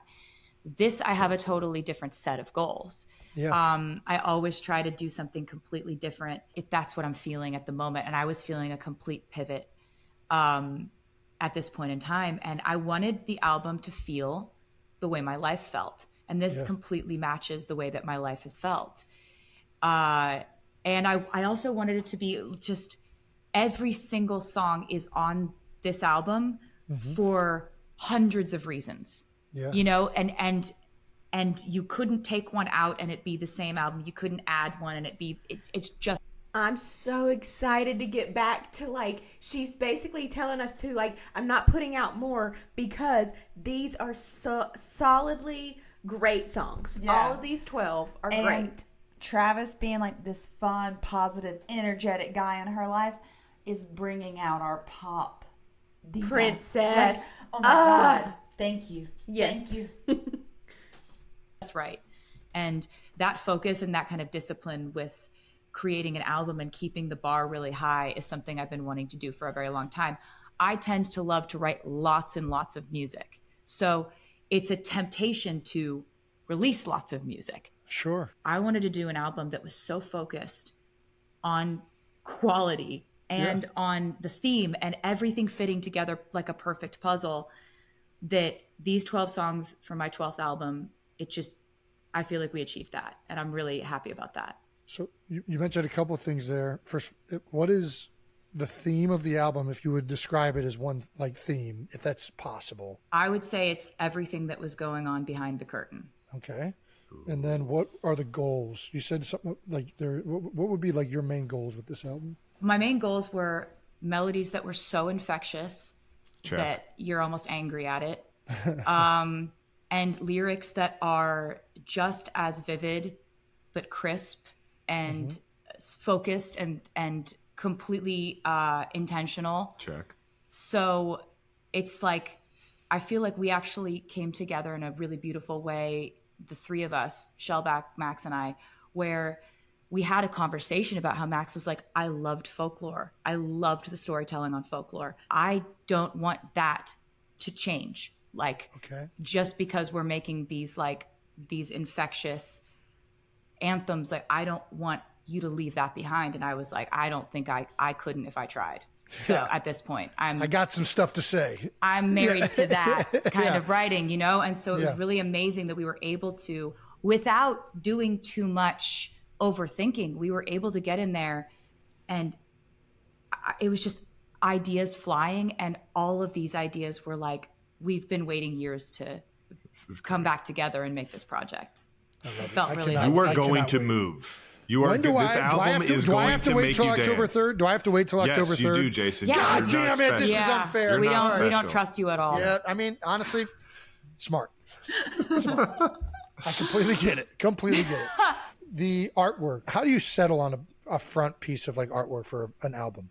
This represents the end of my night. Okay. Right? So like when I'm on tour, I have the same day every single day. It's another reason why we have a very similar life. His game days are the same days every day. His practice days are the same every day. His meetings, his schedule. My show days are the same every single day. I just happen to be in a different city. Yeah. And my day ends with me in a bathtub, not usually in a bedazzled dress. Sure. Well, it's got to be. It's on the front of an album. We try to keep it decent, you know. Yeah. I wanted to sort of like glamorize all the different aspects of how that tour felt, and that's how that felt to like be at the end of the night when all this has gone down. You won't be able to get to bed till 4 a.m. after this, but you had to jump through 50 million hoops in this obstacle course that is your show, and you did it. You got. I mean, we have not heard this kind of insight on an album ever. No. Like, even We're getting to like pick her brain through Jason Kelce right now. before we even hear it, and she's putting the concepts like into our brain, like, this is me at the end of the night on the Eras tour, and it's like everyone knows what that was like for her, like from the outside. So this is like the inside of that. Yes. Oh, it's amazing. I'm so hyped for This this. is everything. Got 2 more in a row, but you did it tonight. That's all that matters. And the reason I wanted to have it sort of like an offstage moment as the main album cover is because this album isn't really about what happened to me on stage. It's about what I was going through off stage. So it's like I didn't want to have like the lights are bright, I'm on the stage as the main album cover. It's just this to me tells more of what the actual contents lyrically of the album are. Got it. Which is the life. The life of the showgirl. Not Yeah. That was crazy.